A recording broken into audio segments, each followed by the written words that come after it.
.707 right here on today's hit music. It is Q92 Tuesday, April 16th. Hope you guys had a great Monday. Welcome to your Tuesday. Already gave away tickets to see David Foster and Catherine McPhee the 6 o'clock hour. Now it's time for more giveaways. The next 2 hours, we'll be getting finalists for our Morgan Wallen contest to see him in Hershey, PA, Thursday, May 9th, along with a free hotel stay. It's all powered by our friends at SARTA. A safe, affordable, convenient way to travel across Stark County and beyond. So you're going to hear the cue to call both this hour and the 8 o'clock hour. When you hear it, be caller number 10. We'll make you a finalist. We're also going to get a finalist for someone who goes over to the live video stream of the show on YouTube, Facebook, or X. You can watch daily from 7 to 10. All you got to do is go over there, like the live video feed. And then what are we going to put in the comments today, kids? I don't know. Do you have any ideas, Jake? No. He's muted. He's silenced. Well, he said no anyway. Yeah, so. Oh, I didn't hear him. He said no, so it doesn't really matter. Oh, fantastic. Thank you, Jake. No problem. No. Let's do guitar. A guitar emoji. Put the guitar emoji in the comment section, and you'll be good to go. Also, thank you to SARTA being the sponsor of the stream here in the 7 o'clock hour. Appreciate you guys. Go over and check out the live video feed. You'll see their logo, beautiful and bold, right there in the right-hand corner of the screen. Appreciate that. So we have that coming up for you here. Also, the 9 o'clock hour, Chef Stephen C. Beatty, Food Network, Canton guy. Yep. Done amazing things. Still doing amazing. Just launched a new, spice brand? Seasoning line. Yeah. Just launched that. So we're going to talk to him. He's part of Taste of Hope. Big event going on with our friends at ComQuest. We're going to be talking to him this morning and talking about that event as well.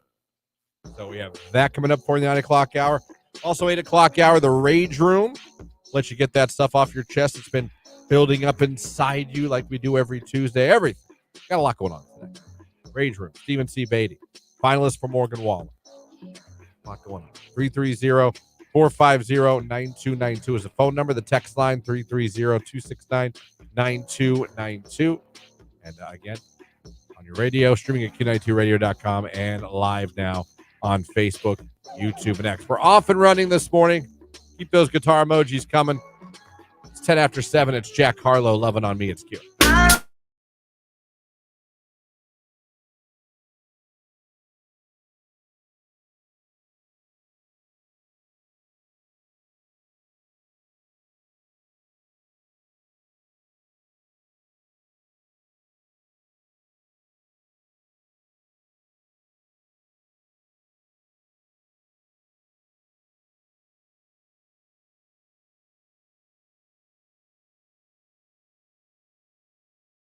Guys.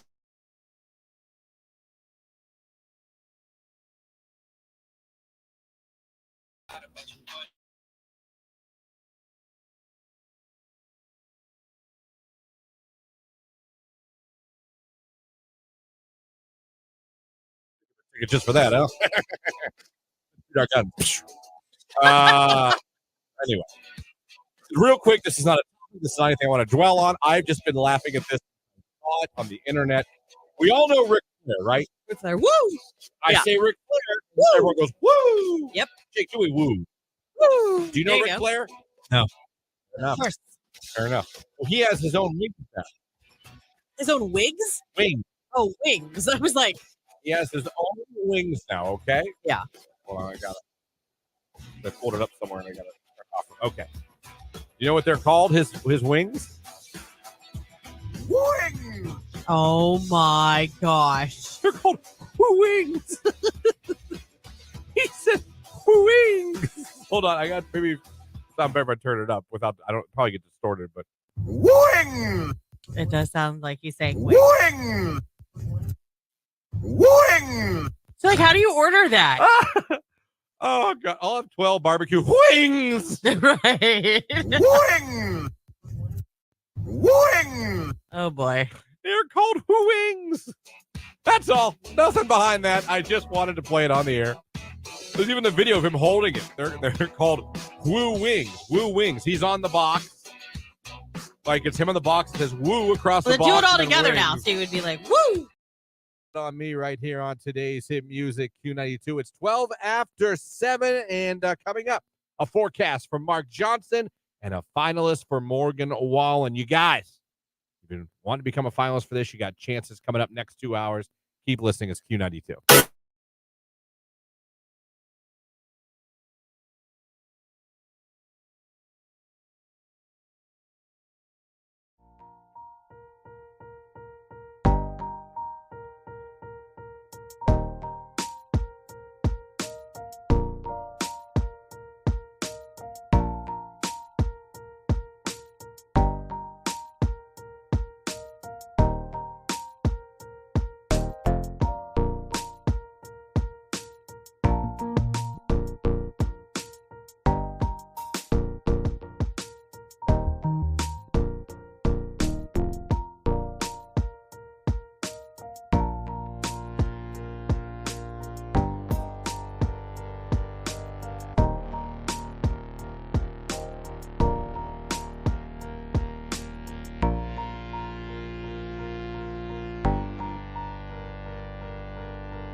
Q92.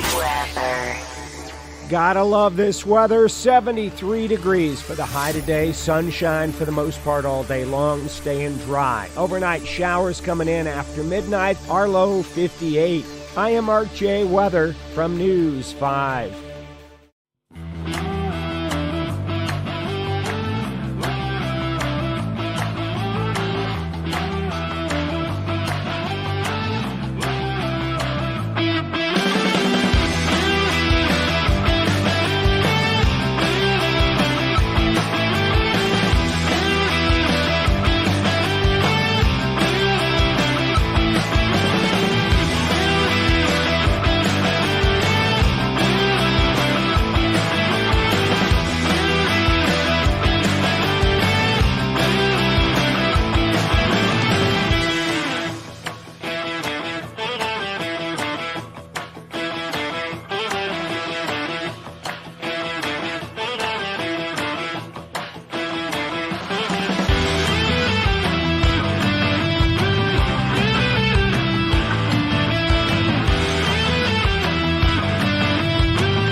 summer promotions, things like that. Probably didn't. You think you ever had a teacher that just didn't like you?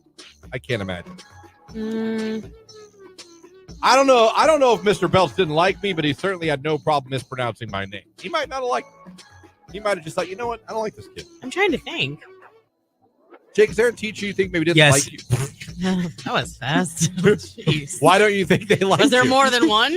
No, it was a history teacher, Oh, okay. and he liked all the sports people because he was a baseball coach, Gotcha. and he did not like me. And he would always like check our homework, but he would always like just like go over and glance to make sure you did it. Yeah. But every time he got to me, he would pick it up and thoroughly examine it to make sure that I did it. But everybody else was like, "Oh yeah, you're good, John. You know, Mark, you're good. Jake, let me see that." And he would like pick it up and like examine it.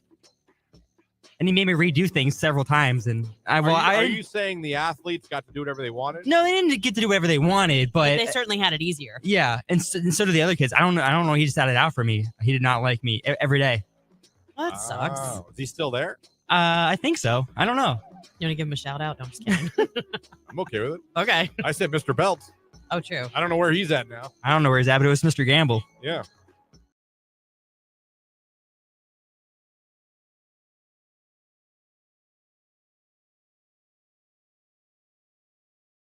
Live and local station, Q92.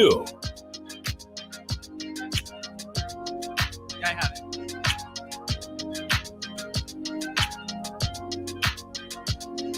719 right here on today's hit music.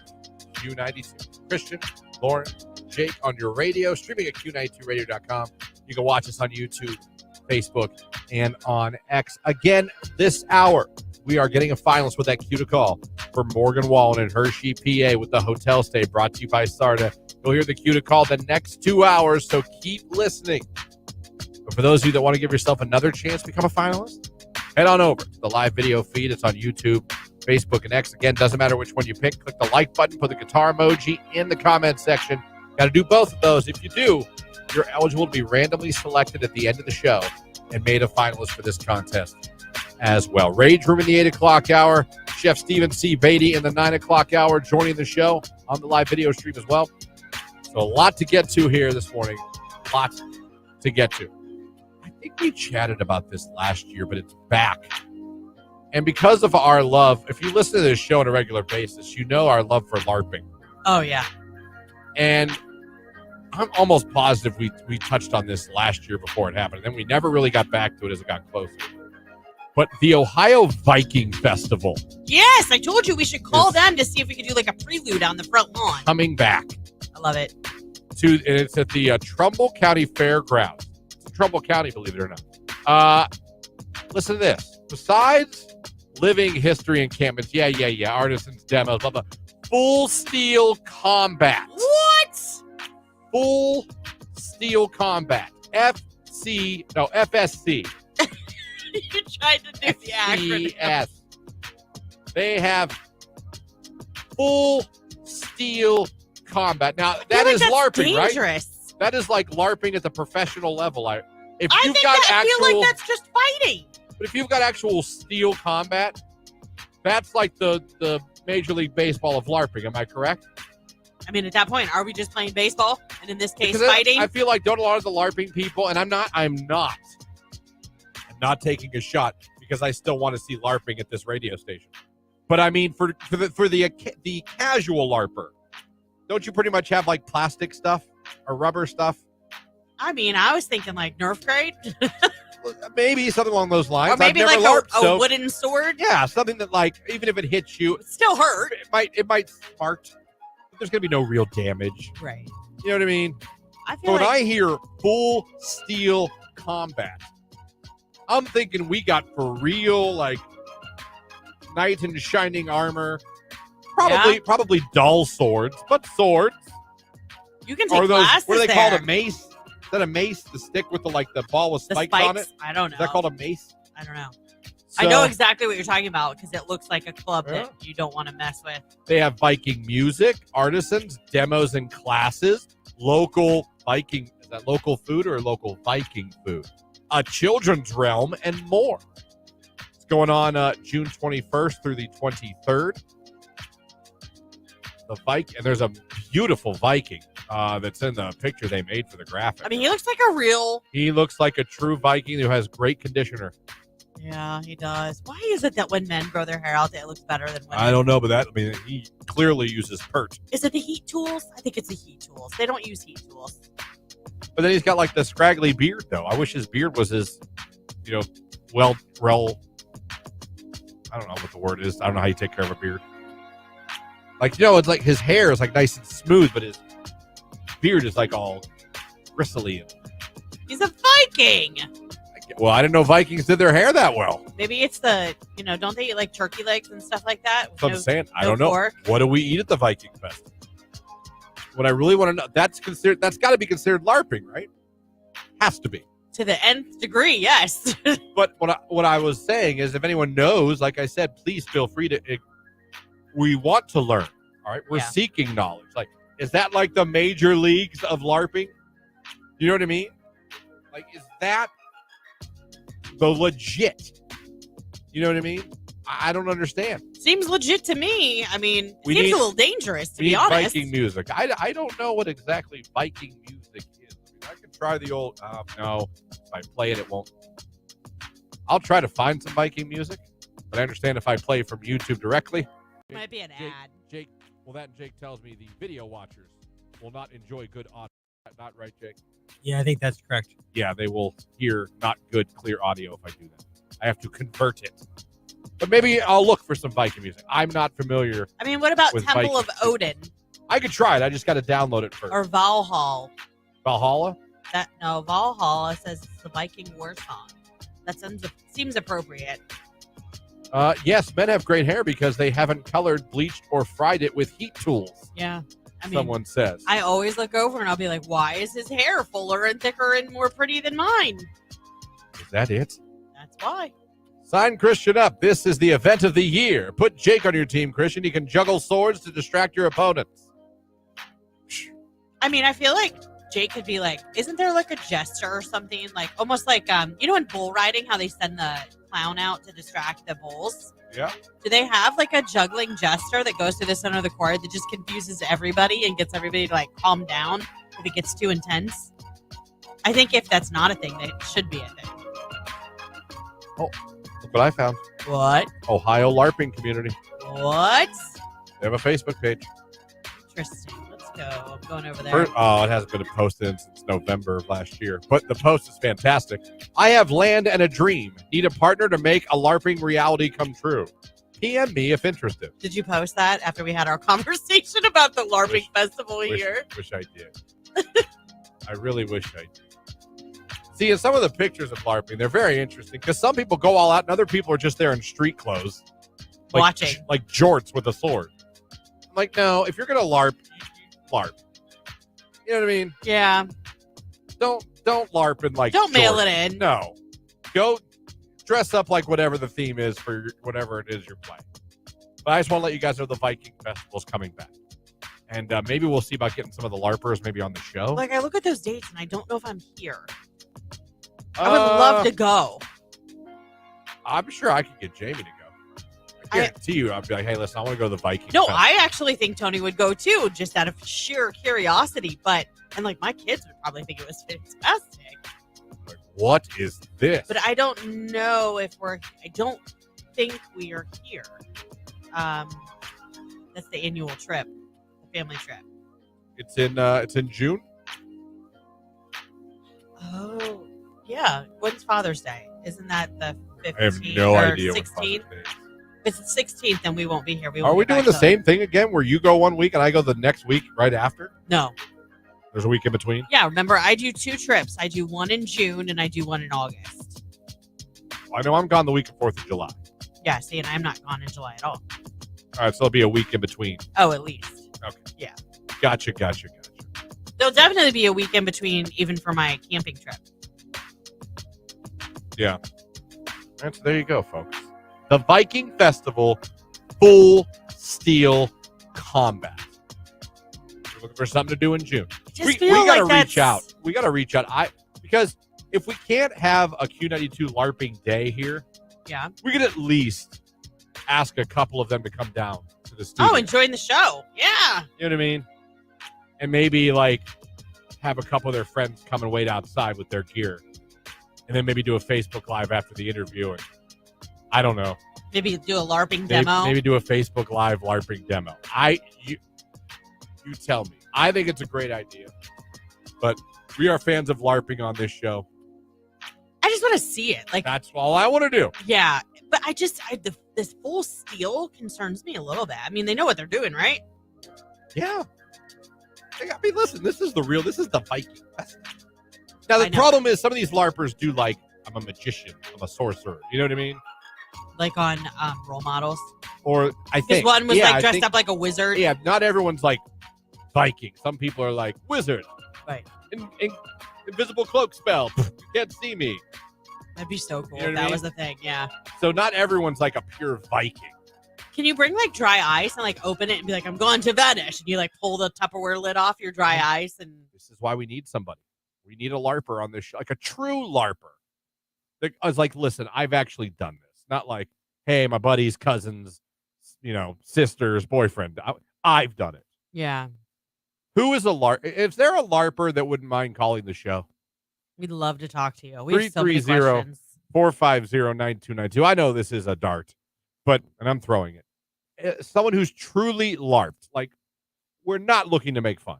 We're looking to learn. No, this is like, while it's I don't want to say it's I funny. may laugh. It's not funny. I mean, you listen.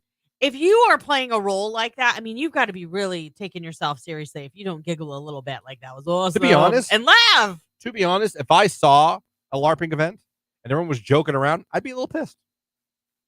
And I got the feeling that no one was taking it seriously. Exactly. Yeah, I'd be like, well, this is stupid. I get that. Everybody's dressed in like the costumes and has the legit stuff, and everybody's like, yeah. Oh, ticklish. The wizard's ticklish. Yeah, like, that'd be annoying.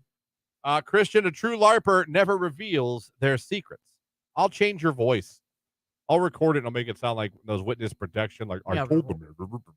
We'll do that. It's the Ting Tings. That's not my name. It's Q92.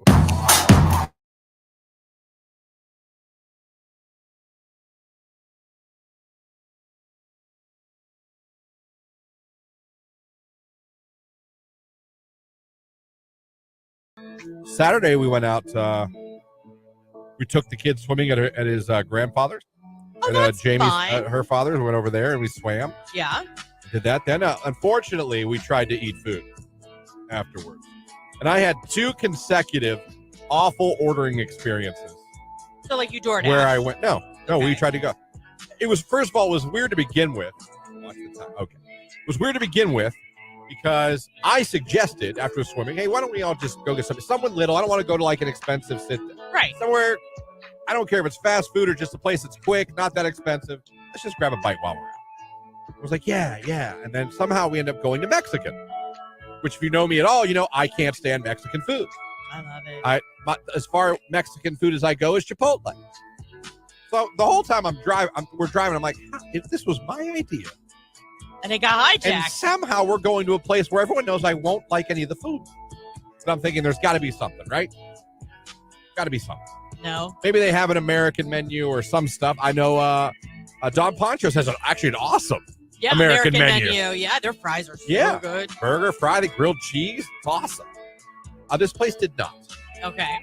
So I decided, I was thinking, okay, I like Chipotle. What if I get a burrito? And I'm just very specific to the man. And I say, I just want steak and rice. Yeah, simple. Seems like, okay, that might work. Right? That might work. I didn't take into account that I was in an authentic Mexican restaurant. So I explained this to the gentleman, and he nodded many times. I got it. I said, just, burrito, just steak and rice. You don't want this. I don't want that. You don't want this. I don't want that. Do you want this? I don't want that. I thought I just said I wanted just steak and rice. In my head, I said this. I'm like, I thought I made this pretty clear. I was going to say, did you say this to the waiter? I said because that doesn't steak, sound like you. and he just kept questioning other things that, like, I said I didn't want on it. Right. And I spent He was making sure. a good couple minutes going, no, just steak and rice. Just steak and rice. Do you want tomatoes? Just steak and rice. Do you want this? Just steak and rice. And somehow that wasn't working. So it comes out. And it wasn't steak and rice. First of all, my own fault. I probably expected to see something looking like a Chipotle burrito. And it came out like this very loosely wrapped, I guess, burrito, if you will. Now, first of all, there was cheese on the side and cheese drizzled on the top. I have no idea where the cheese came into the picture. After I spent 10 minutes saying, just steak and rice. Just steak and rice. Well, but they love to garnish with their queso. Just steak and rice. And most people would appreciate that. Queso I drizzle. looked at that and I felt bad because the girls both looked at me like, oh no. And I looked at my plate. I looked at them. Looked back at my plate. I just thought, here we go. Scrape off the cheese. My poor fiance was trying to, oh no, we can fit. I'm like, it's fine. Please sit down. Please sit down. Because she's starting to get up, coming over to my plate. Like, please sit down. I love you. Please sit down. Let's not make a scene in the damn Mexican restaurant. I'm the picky eater. Yeah, but she felt bad because she probably knew, like, he doesn't even like this to begin with, and that's what he got. Oh, God. So I scrape off the cheese. Then I go to pick it up. And the whole GD thing just falls apart. It was so wrapped loosely, it just, right. It looked like a piece of bologna. The rice is orange. I was like, what the hell is orange rice? Well, a lot of times they'll put like salsa or tomato paste. Like, that's how you make Mexican rice. So that made me like, oh, here we go. This is just great. So I mustered it down somehow to say it didn't taste good, in my opinion, realizing that I don't like Mexican food and everyone else does. It was awful.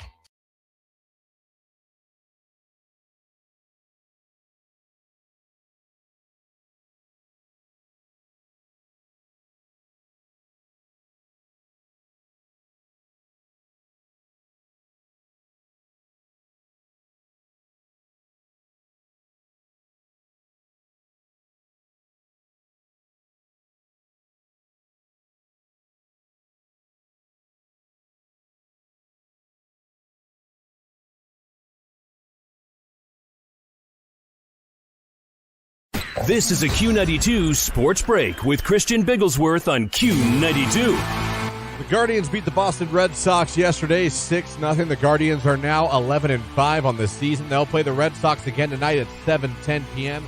Tanner Bybee will be on the mound for Cleveland. The WNBA draft was last night with what experts are calling a generational draft for the WNBA. Iowa's Caitlin Clark was taken number 1 overall by the Indiana Fever. And finally tonight, the Akron Rubber Ducks are back in action, and they're back home at Canal Park. They take on Erie. First pitch is set for 6:35 p.m. The Ducks are 5-4 on the season. That's a look at sports right here on today's Hit Music, Q92.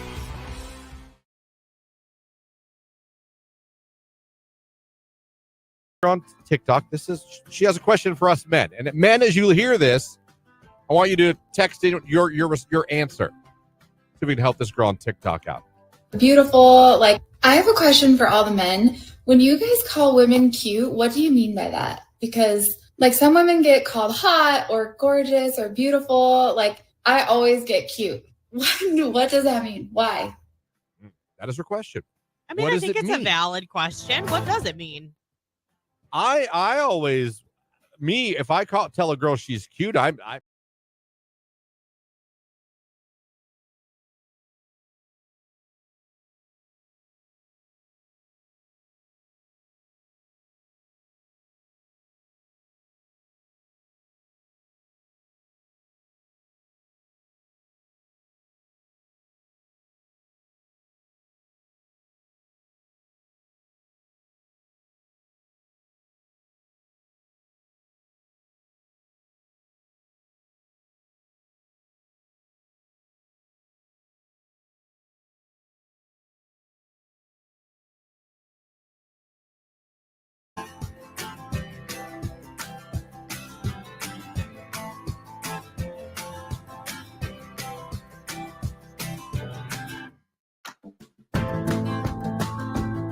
still to come this hour. Due to call from Morgan Wallen. We haven't done it yet.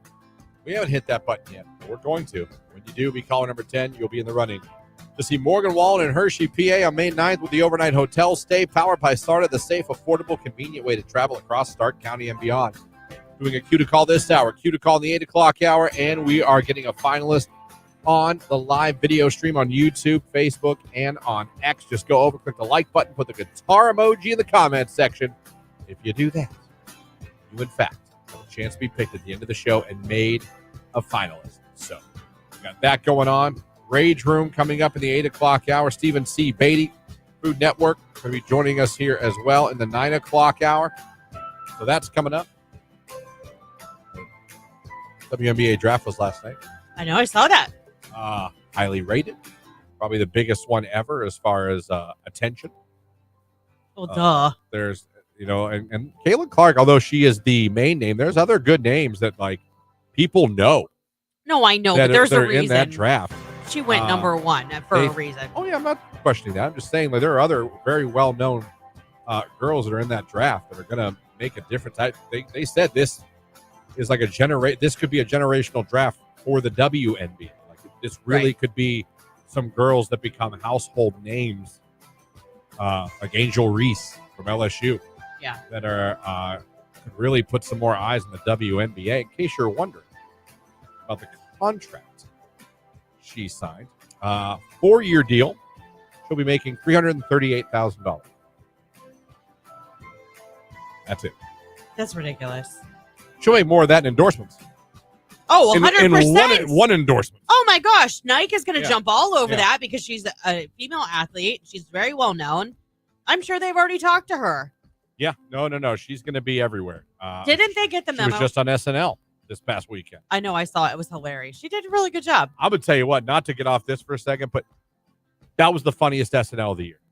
From start to finish, anytime Ryan Gosling is on SNL, it is every sketch is funny because he cannot keep a straight. The Beavis and Butthead skit was one of the funny. I haven't laughed that hard at an SNL skit in years. Yeah.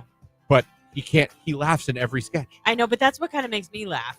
And That's like back in the day when David Spade would start to laugh and Lindsay Lohan, like when they were doing the Debbie Downer skits. Yep. Like that's why I couldn't keep it together because their laughs would make me laugh. But if you guys haven't seen clips of that already on like YouTube or Reels or what, that episode was phenomenal. Chris Stapleton was a musical guest. Oh no, it was Best show of the year. Yeah, it was. They're not topping that one. That was fantastic. Yeah. But yeah, according to the WNBA CBA, she will 4 years for not 338 a year. So Now, obviously, the WNBA doesn't make the revenue that the NBA makes. Yeah. So, I mean, there's that. There is, but I will say, she arrived at the draft last night wearing Prada. It's the first time that Prada has dressed a WNBA player for the draft. She will make $76K next year. At the end of her contract, the last year, she'll make $97. Girl, just keep shooting and being accurate, and all those endorsements are going to pour in. That's why I'm saying she could change everything because the more eyes, the more ticket sales, the more money. Oh, I believe is going. I think she already has been a pivotal player for women's basketball to really kind of shine a light on it and make people be like, okay, we can watch women play basketball and it's fun and it's interesting and there's no reason we shouldn't be. In the same way, I think, boys are like, I want to be the next Steph Curry. I want to be the next LeBron James. You're going to have all these girls. I want to be Caitlin Clark. I want to be Angel Reese. You know what I mean? Mm-hmm. You finally, I think in the not that you didn't, because there are some great stars in the WNBA. There are, but you don't even hear about it. I know you don't. I'm glad now that at least you're hearing about it. I think you'll continue to because of Caitlin Clark. But when I saw that contract, I mean, I knew she wasn't going to make like $100 million, but when I saw that, I was like, oh, all right. I thought it was bad enough, but when I first saw it, I was like, oh, $338K a year. I was like, oh, no, that's the whole contract. Yeah. I get the whole funding thing, and I guess that signing up, but man, does that stink when you have players that... But don't you think she has the opportunity to change that for everyone? I hope so. I mean, the more money and more attention they get, the more money they'll be able to pay their players. But you think about it. You have these players that are... and I'm going to use this as an example just because I know the most about him because he's one of my son's favorite players. You have players like Kyrie Irving who pick and choose essentially which games they want to play in the regular season. Yeah, the NBA's... And they still get paid a ridiculous amount of money. This girl's going to go into the WNBA. She's going to work her butt off. And when I mean work her butt off, she is going to do that. She's not going to pick and choose. She's going to play. She's going to play hard at a very high level. And she's making, a smidge. In NIL last year, she made $3.4 million, thanks to now college athletes allowed to make money. So she made $3.4 million in NIL deals. She has deals with Gatorade, State Farm, Nike, Buick, Tops, and H&R Block. Something tells me she's going to renegotiate some of those contracts as they. Hopefully, she signed annual contracts, not long term. Because now that she's made it, of course, she's worth more. Just think about that for a second, though. In NIL in college, she made 3.4 in 1 year. Yeah. She's going to be professional now, Yeah. making $76K. I know. It's a big. Yeah, she's still going to have those endorsements. Right, of course. But and hopefully bigger endorsement contracts. It's going to be so weird to see where NIL takes college sports, both men and women. Yeah. Because you're going to have players that could go pro in both men and women. Like, I can make more if I stay here. Yeah. I can make $3 million if I stay here in school. Why would I go to the NFL? Or why would I go to WNBA? Because you literally can't stay there forever. At some point, they are going to. Now you can. Oh, yeah, There's maybe. like 28-year-old college. There's a college football player is going to be his 8th year of eligibility because of redshirting, COVID year, injury year. It's insane. But that's nuts. Yeah, Caitlin Clark. I think it's going to be really good for the WNBA. A white van guy checking in. I haven't watched any WNBA basketball in quite some time, but I will now with Caitlin Clark and Angel Reese, Cordoso and Brink, JC. Now he knows all these. You know these names you didn't know. Exactly. You know what I mean? Yeah. And Angel Reese and Caitlin Clark kind of had a rivalry in March Madness for girls college basketball. And if that could move on to the pros. She was taunting her. Angel Reese was taunting her so bad. She was doing the, you can't see me. You can't see me. Like, I would be like, okay, we're also ladies. Like that. I don't know. That bothers me. I don't know. I kind of like it. I like a good. I mean, I can hear you talking crap. Like, I get that. At least now some basketball players will graduate. Maybe. They might. Cordoso and Reese went to the LA Sparks. They'll be a handful. Yeah, no. I think you're really about to see a ratings increase, a ticket sales increase. I hope so. I mean, I think it's super cool. I mean, Caitlin Clark, she's at the top of her game, and they were comparing her records to some of the biggest names in basketball. And to the NBA's credit, they do a lot to promote that. They do. And their players go to WNBA games. You'll see Steph Curry at a WNBA game. You'll see LeBron James at one. Like, they support. Yeah. You know, we'll see if it translates now with like the star power that's going to the league. But when I saw that contract, I was like, that's it. $76K a year for the biggest college women's basketball star that since. It's sad. Crazy. It's Macklemore, Ryan Lewis. Don't forget Ray Dalton. Everyone does. It's Can't Hold Us. It's Q.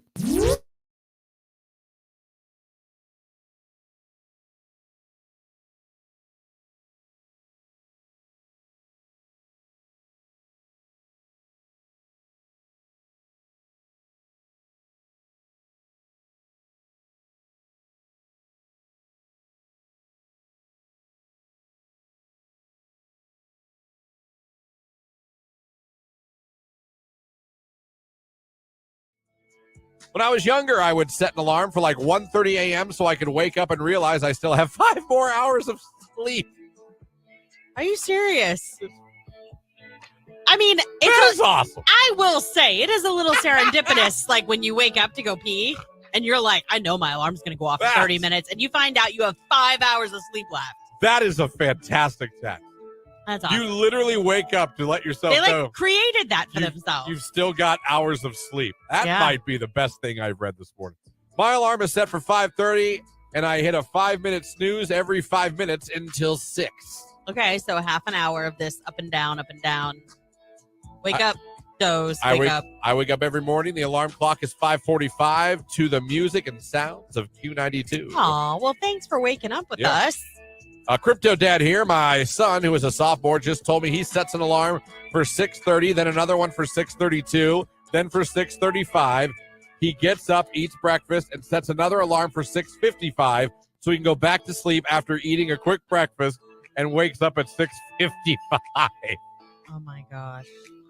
That's a lot. Oh he actually God. gets himself out of bed and eats. And then goes and then back gives to himself bed. more time to go back to sleep. This is fantastic. This is a great social experiment we're having right now. Yes, it is.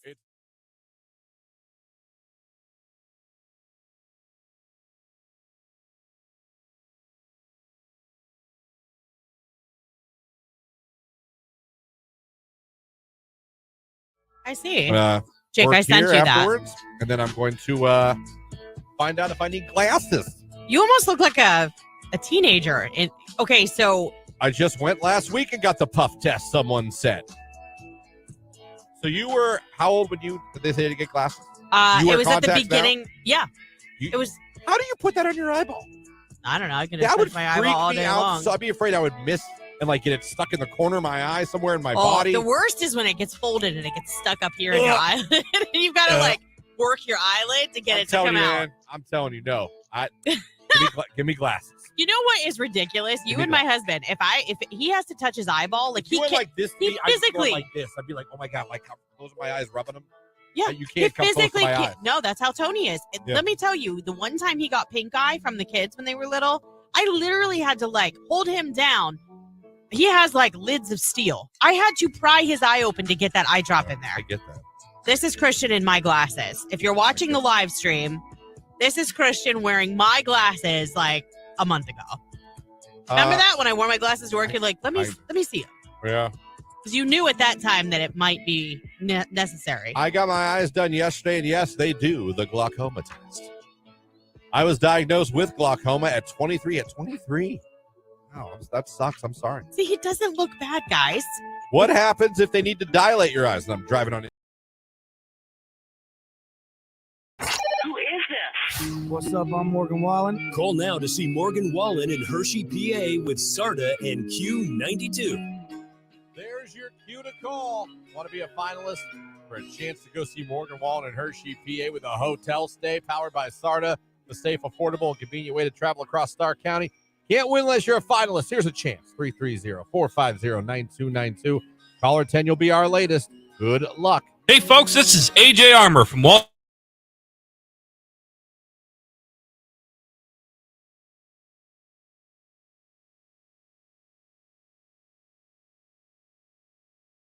Fall asleep to the ID channel every night.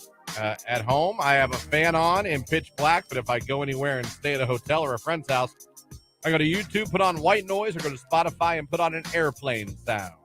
They have apps, too. Like, I have one that sounds like a fan on my... Yeah, that one Calm, the app. Oh, Calm. yeah, I have that. Well, for a while, I had a paid subscription. You have to pay. You get some things free. It's better to pay, though. I fall asleep to the sweet sounds of Judge Judy, someone says there on the you text go. line. Justice. See on YouTube. I just, I now fall asleep to Bluey because of my 2-year-old. Yeah. That's fair. I use the small air filter system in my room. Does that make enough noise to fall asleep? I mean, it really just has to be that low something. Yeah, no, like I said, give me a war movie. And me, cops. And I'm going to be good to go.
So yeah, happy birthday to her. 60 years young.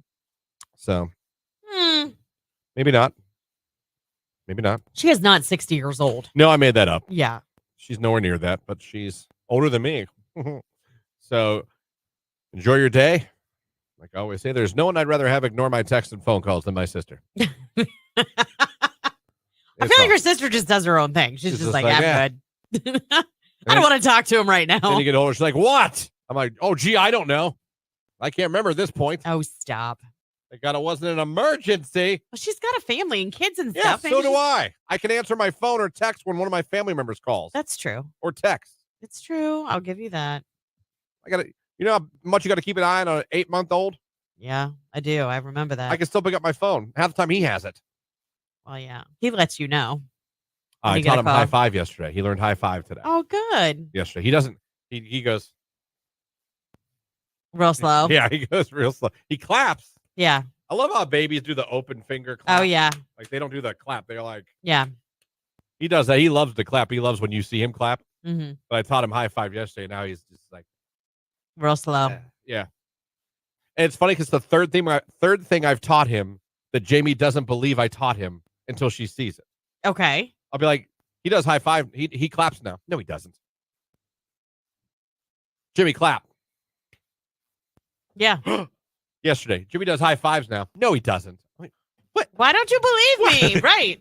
Please believe me. Like, yes, he does.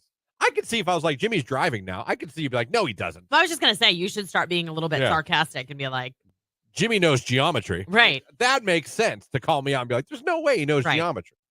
I think high-fiving and clapping, I think, They're reasonable milestones. reasonable. Matter Yeah. of fact, what is he not? He's 9 now. He just 9 turned 9 on the months 7th. Yeah. Wow.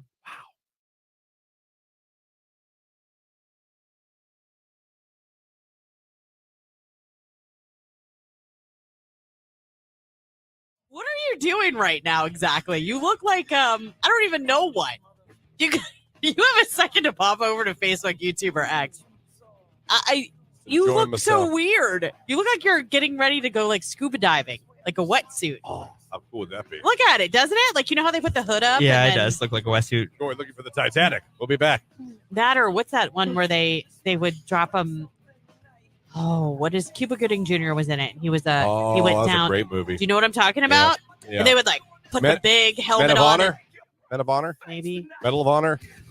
Something honor.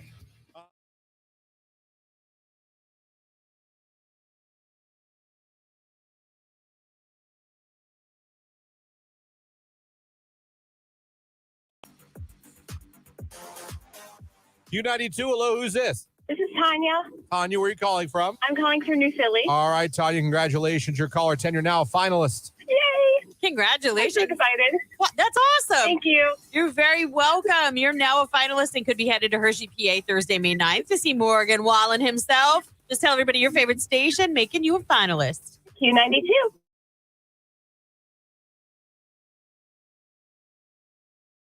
We'll see. Great doctor. Love. Fun thing. He's from Canfield. Mhm. Married a Jackson girl. Get out of town. We were making small talk at the front desk, and he was saying, and I was like, "You got yourself a Jackson girl?" Good He's for like, you. you know about Jackson?" I go, "Do I know about Jackson?" Got you a polar bear wife, huh? Oh, yeah, there Real you nice go. girl, pretty. Well done. Yeah, Well done. Well, you're a doctor, so I mean, right. I mean, you kind of put that there. this is Olga. No, It increases your Yeah. audience selection. Yeah. yeah.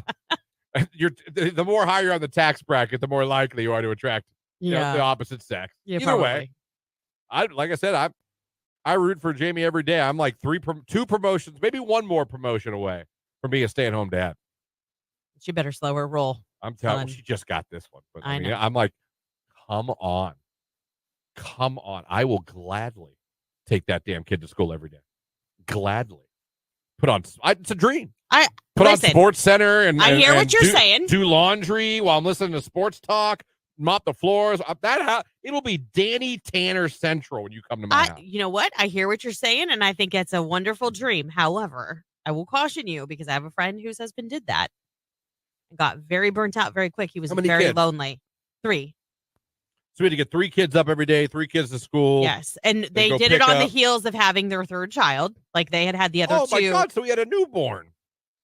Ish. When she went back to work, she took extra time off. So I think when she went back to work, the Well, youngest was around 5 months. You can't leave a 5-month-old. I can't leave a 7-month-old unattended forever. Well, I The understand that, but they're also not mobile either. So you can still do what you need to do and have them there in their bouncer or their swing or. So close. It's crazy. He's so close. Yeah. I think he'll be crawling back. Is he doing the rock? Where he's like, I want to go. No, he scoots. I wanna go.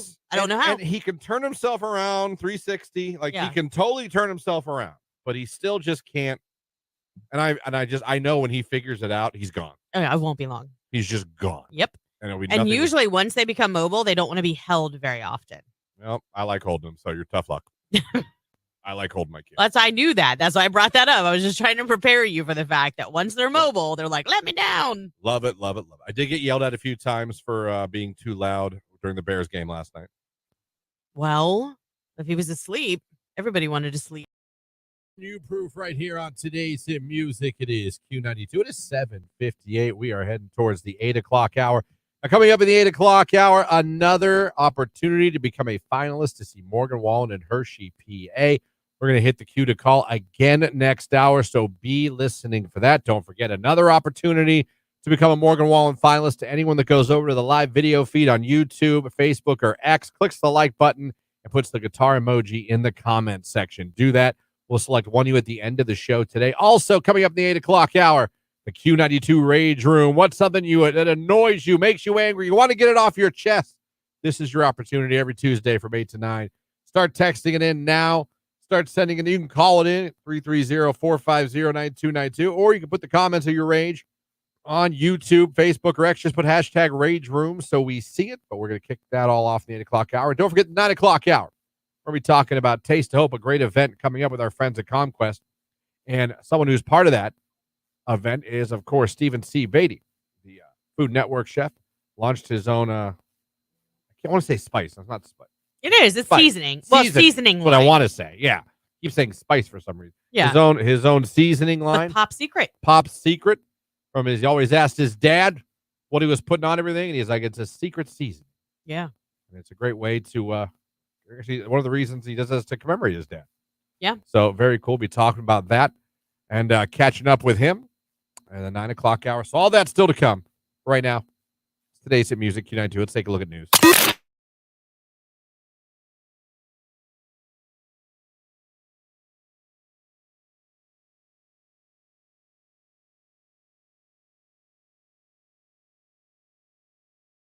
Still should watch Roadhouse. Someone wants to know. Hold on. Does Jake get scared of thunderstorms? Jake, your thoughts on thunderstorms? I kind of like thunderstorms. I'll go out and watch them. If you saw a funnel cloud, have you ever seen one? Not really. Not up close. I'm gonna not lie and say I've seen one. It didn't touch down, but I saw it at the rotation. I've never been more scared of my life. I would sit there for a minute, but then I would go. Okay. And take shelter. We all know I went from being absolutely petrified to just enamored now. Like I'm like Jake, I'd be outside. Yeah. Even with the sirens going off, trying to see something. Now, to be fair, would I be just as scared now? I don't know, because I was younger. I was a teenager because it was. I remember my dad pointing it out. My dad's been gone 22 years. Yeah, 22 years. My dad taught me a lot about how to like judge weather just by looking like what to look for. So I'm grateful he taught me that. So I'm not gonna say I'm gonna kind of expert, but there's things I can tell and look. I get nervous when it gets still. That is a sign. Or like if the sky starts turning and it's not sunset, like different shades of orange and purple.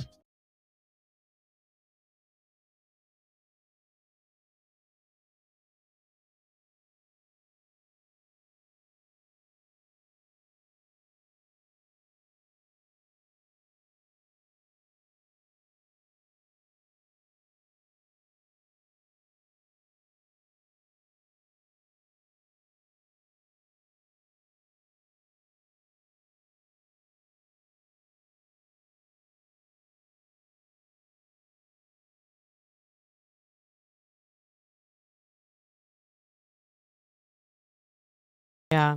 Someone said, just go for it. What the hell? Yeah, I don't know. Listen, that's what I would do. I hate that, but you're single. What the hell? Right. You don't owe me anything yet.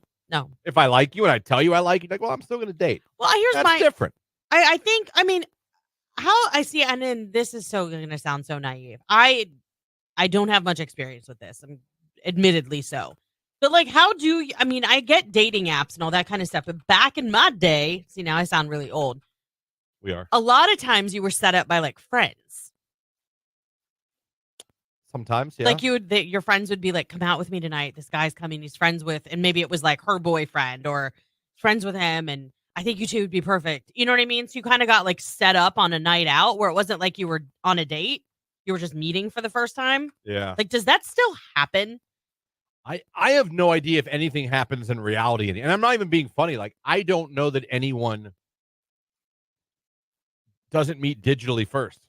That's anymore. that's Yeah, my like, question. Like, how does this work now that we're in just like a totally different time? We were like the last we were one of we probably were, if you think about it, because the phones and stuff all started while we were still young. Yeah. We were probably the last generation that like you did go to the bar, meet someone through a friend. You know what I mean? Like, yes. Like to me, I'd rather meet somebody that way, in my opinion. Like, well, I mean, I kind of did, but I'm just saying, like, it's safer because at least you have some background information on the person. And then if they have been seeing somebody and they're not fessing up to it, like, you find out because said friends kind of rat them out. Like, hey, you seen this girl, but and when you realize she's not as pretty as you. You know what I mean? Like, well, you're talking to someone, you're seeing all these pictures. Are they filters? Exactly. You know what I mean? You have no idea. Filters? Are there pictures all of a group of friends and you're not sure which one's the one you're talking to? Right. Are they all only selfies of the face and that's it? With a heavy filter on it? I mean, what are we dealing with here? It's tough. You're looking for a dinner and you can't find her because she looks completely different. Who are you? You look like the girl I'm supposed to meet. It does still happen, but I hate it because then I feel obligated to meet or continue to talk to someone because other people got involved. I hate it when I see that. It was nails on a chalkboard if anyone ever said to me, like, I have someone you should date. You would be like, ugh. I would be like, I could not be less. I would honestly be annoyed. Yeah. It would annoy me. Well, I'd be like, get out of here with that. My sister would tell me, like, when we would do stuff like that, she'd be like, you were making me feel like I have to be dating. And I don't feel like I have to be dating. Like, don't make me feel bad for being single. And I guess I never really thought about it that way. I thought I want her to be happy. I want her to be in a relationship. And in my mind, that's what it was going to take to make her happy. I see that. But it's not true. Yeah, it's like people are coming to you like, oh, you're single. There's something wrong with you. It's like, I was single for years. I was happy. I was not lonely. Right. No, well, I mean, 2 days a year. My sister loves it. She's fine. I'm telling you. Believe me, I love my life now, but I was not unhappy when I met Jamie. Like, I had my house, I had a job, I had a dog. Mm-hmm. I could come and go as I please. If I wanted to be social, I could. If I wanted to be a hermit, I did. Yeah. I had a PlayStation. Like, I was not unhappy. I really wasn't. Yeah. I really wasn't. I just, and some people would, I think, sometimes look at you like, oh, he's single, there's something wrong. I'm like, no, I'm actually good. Yeah. I mean, I'm awesome now, but I mean, like, I was not everyone that's single is miserable. No, exactly. And that's what I'm saying. We as friends need to kind of assess that situation, I guess. Because for years I was like, is there anybody we can set my sister up with? Is there anybody we can? Yeah. And she would be like, God.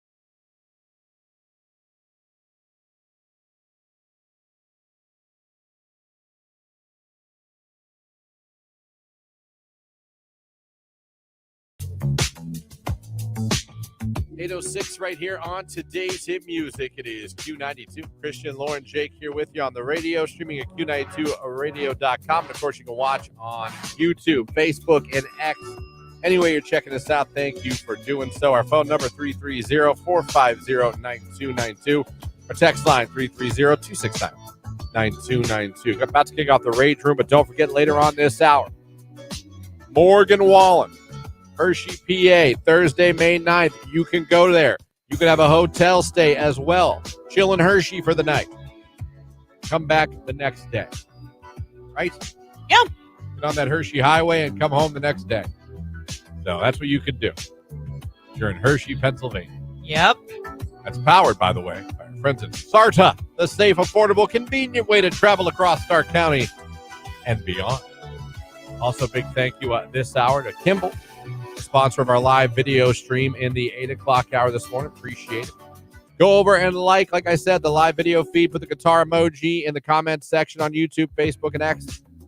So you can have a chance, if you're not caller 10, to be selected at the end of the show and made a finalist as well for this amazing contest that we give away Thursday morning on the show. It is Tuesday. It is time for the Rage Room. You guys know the Rage Room. New to the show, it's very simple. Every Tuesday from 8 to 9, we open up the phone line, the text line, the comment section on YouTube, Facebook, and X. Something making you mad, something really annoying you, something you want to get off your chest, something that really just ticks you off. You let us know. Read it aloud, and we all kind of just feel better. We get it out of our system. Today is no exception. I see the text one. First one of the morning. Why are people mowing their damn lawns at 8 a.m.? Rage room. You know, it's always something that's thrown me off. Maybe I'm just weird. Never bothered me. It hasn't me either. Who am Sometimes I I can fall back to sleep, actually, because of the hum of their Yeah. mower. Who am I to tell somebody you can only mow your lawn when I deem it's Now, convenient? could there be a case for the question of why are you doing it this early? The grass is still dewy? Yes. You know, I saw people mowing their grass. I could see the mud stains from their tires. I'm Yeah. like, guys, I get it, but We waited till late in the day to do it. Like, I think Saturday, my son and my husband did it and everything. They had to cross-cut it and bag it. We have it treated. So, like, it got treated Monday, and then we got all that rain. It was so Sure. long. I'm sure it was. I just, and that's something I know makes a lot of people mad. So I know I'm in the minority on that. But I'm like you. I actually kind of like the sound. Right? Like, I hear it, and I'm like, oh, it's summer. It sounds like spring and summer to me. And Yeah. then, like I said, who am I to be like, you can only mow your grass when now, if it was like midnight, 1 in the morning, I'd be like, what the hell are you doing? Yeah, I feel like, really for me, anytime after 9 is fine. If you're going to work on something outside, like it might be noisy in your neighborhood. Like, what if you have Some people would landscapers? say 10, but yeah, I mean, they've got to get an early jump on things. Yeah, they got to go from house to house, business to business. They can't be like, well, too early. We don't want to wake anybody up. Don't wake anybody up. It's only what we do for a living. Again, I realize I'm a minority, but that has never bothered me. Let me see here. Text line, Rage Room. We didn't get a Viking type song. I know. I have to record it into And then another he just program. jumped ship on it. He was like, I did. next I time. burnt that boat. Text message. When your son gets the whole shot in his dirt bike race, but half lap later, he blows up the bike. Oh, sorry. He blew it. Oh. That's not good. I saw someone blow up a lawnmower once. Really? Yeah, right here. What happened? Oh, yes. Oh. As did I. Yeah. I forgot about Yeah, that. I think everyone did. It was what I like to call epic. It was. Text message. Why do people treat their servers in restaurants like crap nowadays? I've worked in this industry for years, and it's getting terrible. They treat us like servants No, anymore. Rage room. That sucks. That does suck. That says more about that person.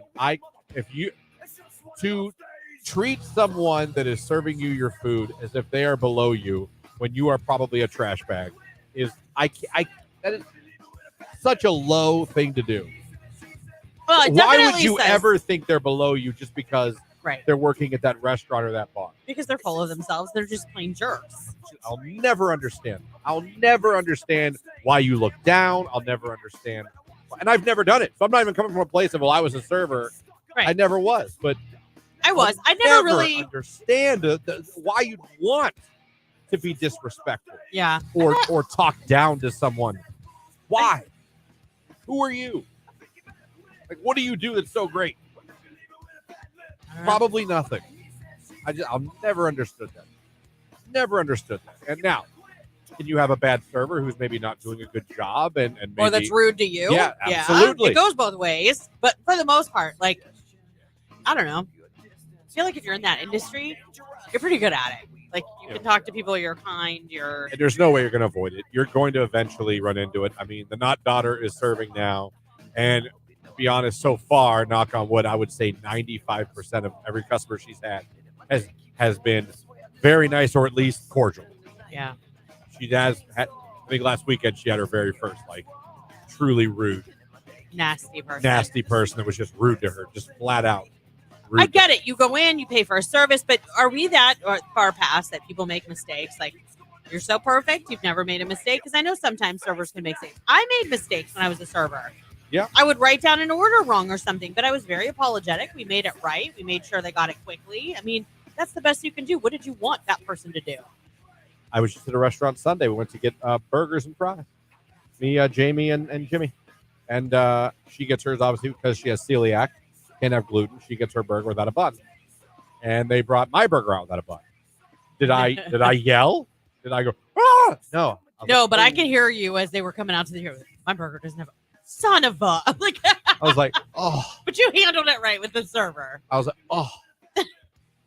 No, I can have all the gluten. I can have all the gluten. So, you know what I did? As a matter of fact, give me her gluten. I'll take everyone's gluten in this damn restaurant. Give me the gluten. And the lady was very nice. Yeah. Brought out a nice toasted buttered bun. Oh, look at you. My burger was fantastic. Hey, they tell you catch more flies with honey.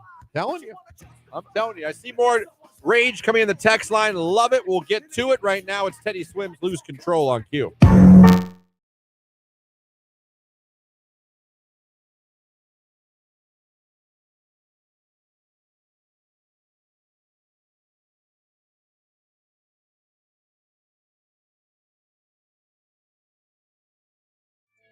Also, I said this before, my fiance has a rule when we go on vacation.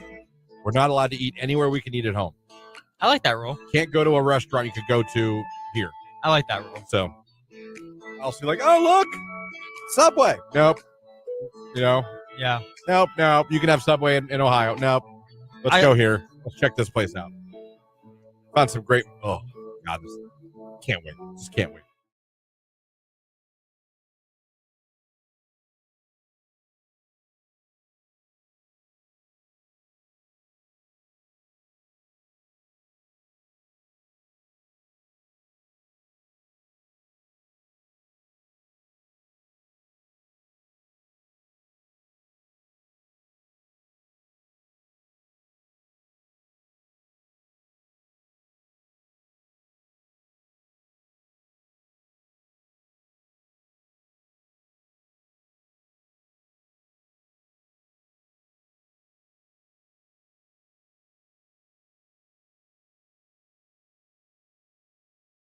I'm going to kick it off. My rage is being prescribed Ozempic and then finding out you cannot afford Ozempic, and now you can't do it anymore because it cost you $350.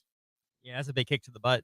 That is. By the way, Jake checked with his pharmacist parents, and they said that's pretty much the best deal I'm going to get.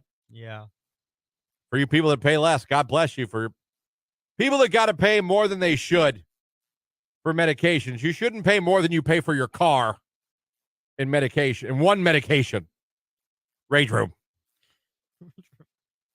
Jake, you got some raids today? Yeah, rage room. I don't understand why people walk, run, ride their bikes, ride their scooters in the middle of the street in the neighborhood when there's a sidewalk 5 feet from them. I also have that rage. Yeah. I've said the same thing. Whenever I see a sidewalk, I'm like, there's a sidewalk. Yeah.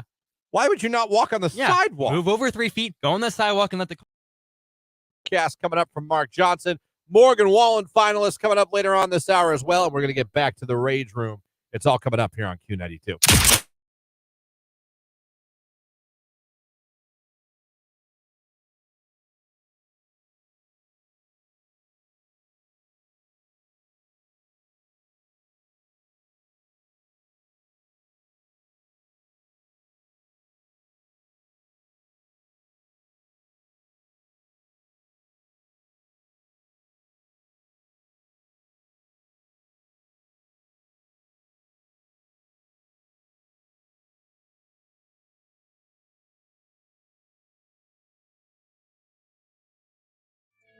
Also, I said this before, my fiance has a rule when we go on vacation. We're not allowed to eat anywhere we can eat at home. I like that rule. Can't go to a restaurant you could go to here. I like that rule. So I'll see like, oh, look, Subway. Nope. Yeah. Nope. You can have Subway in Ohio. Nope. Let's go here. Let's check this place out. Found some great, oh, God, can't wait. Just can't wait.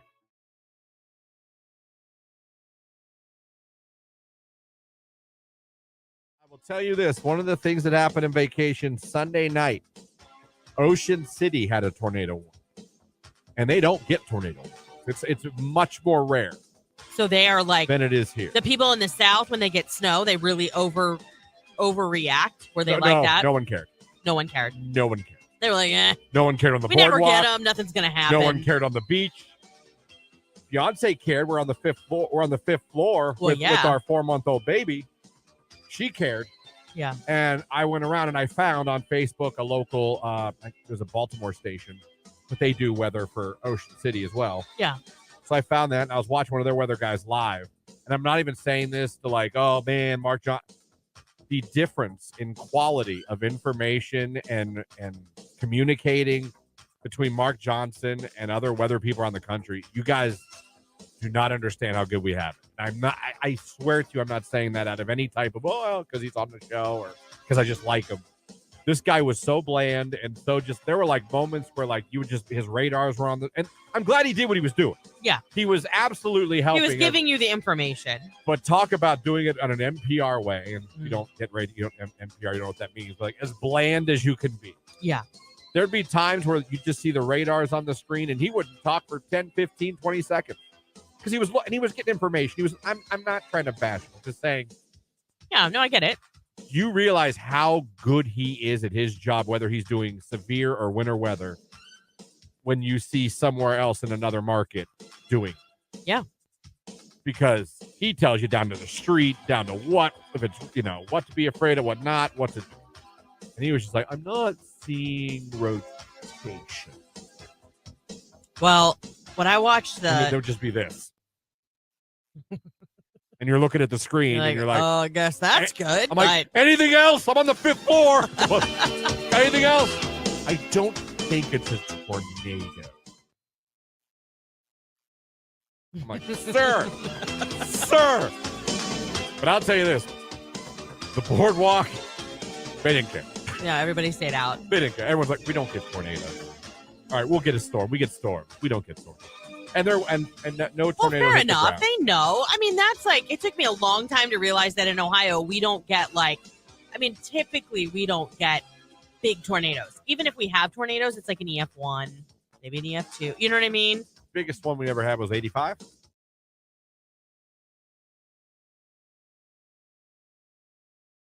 Find a rewarding career close to home at Kimball. You'll find outstanding benefits, a supportive team, and opportunities for career growth. Working for a local family company really makes a difference. Apply today.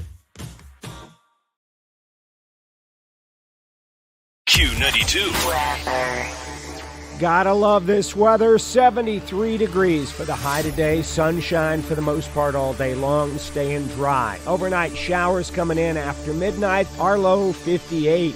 I am Mark J. Weather from News 5.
I always tell you I can't tell if my not daughter's boyfriend's emo. Yeah. The struggle does continue. Oh, did something else happen to confuse you? No, he came over again. Was it Sunday? He came over to pick her up. He got home from Florida, and they had seen each other in Florida for spring break. So it had been a good day since they saw each other. I get it. Right, yeah. Absence makes the heart grow fonder. It does. He came to pick her up, but again, black pants, black shirt, black hoodie, zip up, black shoes, black hair. Was he tan? I don't think so. She said he was. He looked emo pale to me. But you know what? She spent a week in Florida, and she doesn't look tan. I don't know. Maybe Maybe this generation. Maybe they didn't go to Florida. I don't know. Maybe they were. Maybe they're in Montana. I don't know where they went, but I expected them both to be like golden tan. You know what I mean? Come on, Yes. hello. And they both, but no, I Were there Like I any said- pictures taken in Florida? Did he wear black swim trunks and a black tank? I didn't see any of her pictures from. She has an Instagram. She's not a poster. She's not a real big poster. Just like follows everybody. Unless she has a private story that you don't see, and that's where she well, takes the pictures. yeah. There's teenagers do that. Yeah. She had a private snap. Her mom found it. That didn't go over too well. I bet not. But I still find myself trying to figure. And she claims he is up and down. He is not emo. I don't know. Amy brings up a good point. Maybe they're pale because they've stayed inside. In which case, Don't put. he's don't. emo. Can we not plant those seeds, please? We don't. We have got an opportunity for you to become a finalist to see Morgan Wallen and Hershey, PA, with a hotel stay brought to you by our friends at Sarda. Listen for that cue to call when you hear it. Be caller number 10. We got that. We have Chef Stephen C. Beatty joining the show in the 9 o'clock hour to talk about a taste of hope with our friends at ComQuest. That coming up. Give yourself another chance to becoming Morgan Wallen finalist by going over to the live video stream of the show on YouTube, Facebook, and X. Click the like button and put the guitar emoji in the comments. All that going on right now, but it's also a Tuesday. It's 8:25. About 5 minutes away from Look at Sports, and we got the Rage Room. Let's go back to the text line here. When you wake up in the morning and straight to the bathroom every day, it does not fail. Rage Room. But a morning poo? Maybe you have like IBS or something. I usually take a poo before I leave for work. Really? Yeah, my routine is usually wake up, brush teeth, poo, then shower, then dress, kiss Jamie on forehead, and leave. And then come back in the house forever I forgot, because usually I walked out forget without my water something. jug or left my wallet on the table or don't have my keys. But I have my 7,000 drinks. Yeah. I come in here every day with four Yeah, you should see me walking in the morning. 4 drinks. Like, oh, Lord. Yeah. Rage Room, my dog refuses to poop outside, and I just want to kick her outside because she is so cute. Okay. I'm gonna I don't kick know her out how you because she's cute. I don't know how you correct that behavior. I mean, I don't know. I'm back to the basics, I would say. Like potty training days where you just take them out like every 15 minutes. I know it's annoying, but Refuses to poop outside. That can't be good. Although I gotta be honest, I'd rather my dog poop in the house than pee. well, yeah. If you got to choose one. Yeah. But I don't want him to do either. No, I don't either. But I mean, a lot more damage can be done to carpets. Oh, with urine. With that yes. urine. I yes. mean, I'm just saying, I'd rather scoop up the poop up.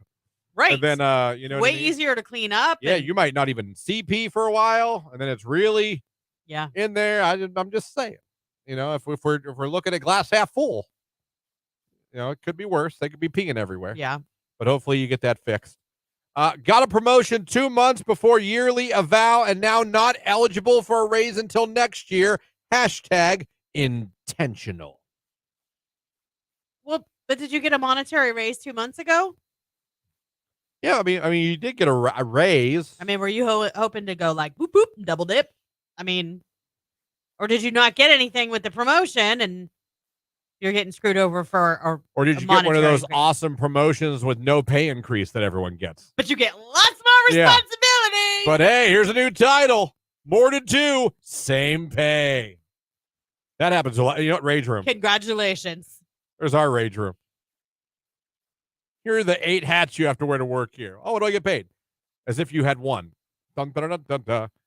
Good morning, Fire Chief checking in. Been out due to surgery, but I needed to reach out and show my favorite radio crew some love. Good morning, Fire Chief. Good morning, Fire Chief. All of our smoke detectors are working and Hey. batteries are in place. They are. Thank God. Sports coming up. Send in that rage. We got time for a lot more. It's Justin Timberlake and Love Stoned. It's Q92.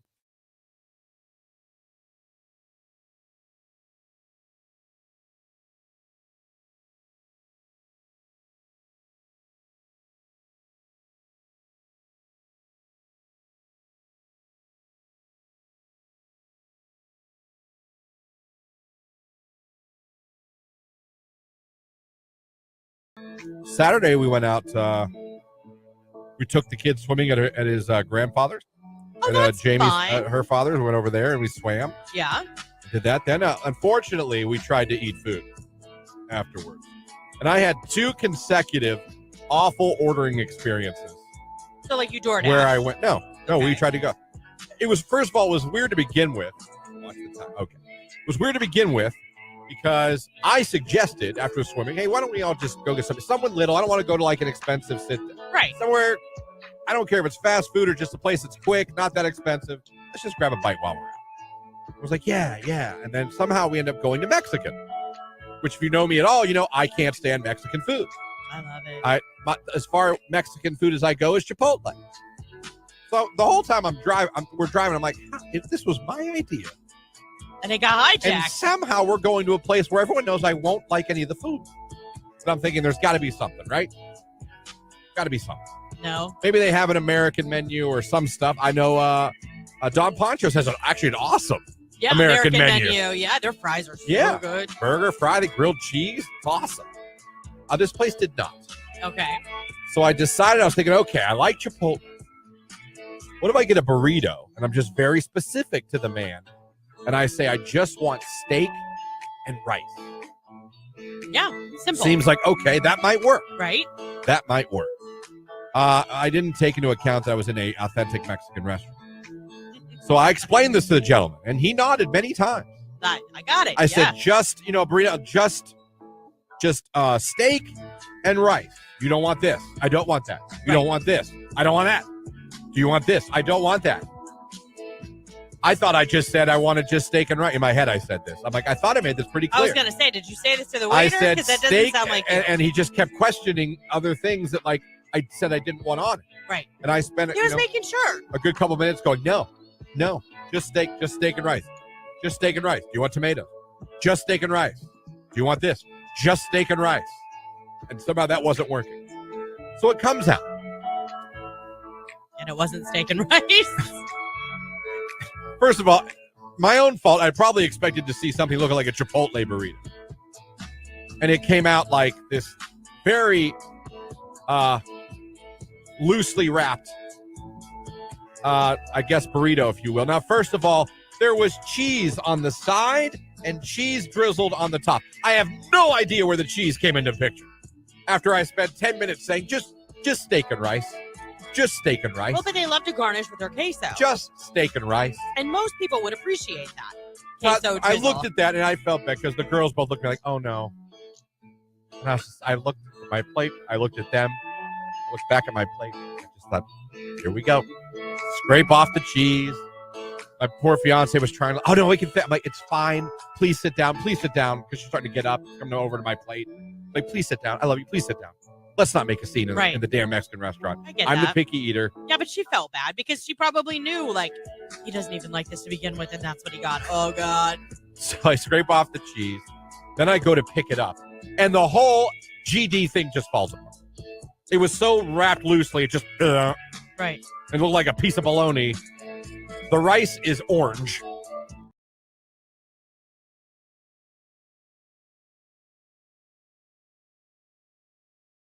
This is a Q92 Sports Break with Christian Bigglesworth on Q92. The Guardians beat the Boston Red Sox yesterday 6-0. The Guardians are now 11-5 on the season. They'll play the Red Sox again tonight at 7:10 p.m.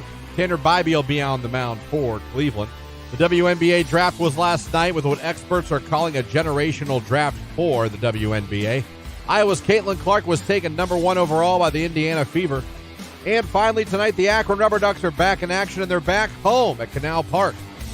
They take on Erie. First pitch is set for 6:35 p.m. The Ducks are 5-4 on the season. That's a look at sports right here on today's hit music, Q92.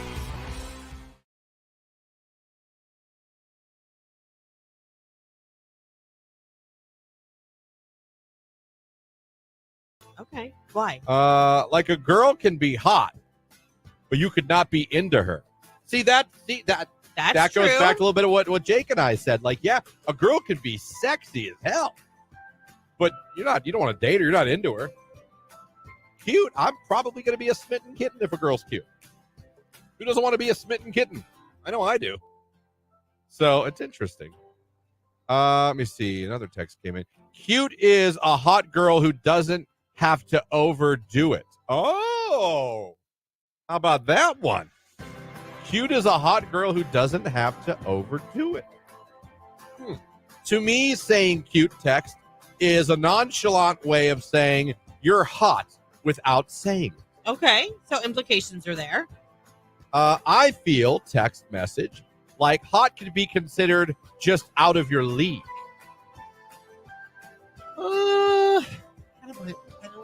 I see where I kind of see where you're coming from on that, but I don't know. I personally, I just don't see cute as not a good thing. I don't think that it's anything bad. I'm saying, what would a girl rather hear? That she's cute or that she's hot? I don't know, because then if we say you're hot, aren't you like, oh, you just want to sleep with me? Well, not just. Well, okay. The spouses still say it to the other person. Would you rather? Do you think the fiance would rather you be like, "You're so cute" or "You're so hot"? What do you think she'd rather hear?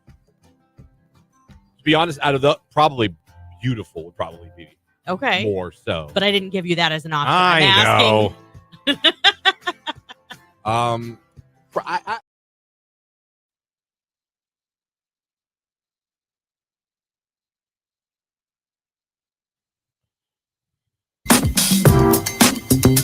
8:35 right here on today's hit music. It is Q92. We still have not hit the Morgan Wallen Q to call yet. I know you guys are excited because you've been randomly calling as if I've hit the Q to call when I haven't.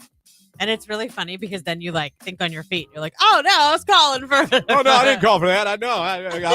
Can I hear some Chumbawamba? No, you cannot. No, you cannot. Although we should play Chumbawamba. We haven't played it in a while. I know.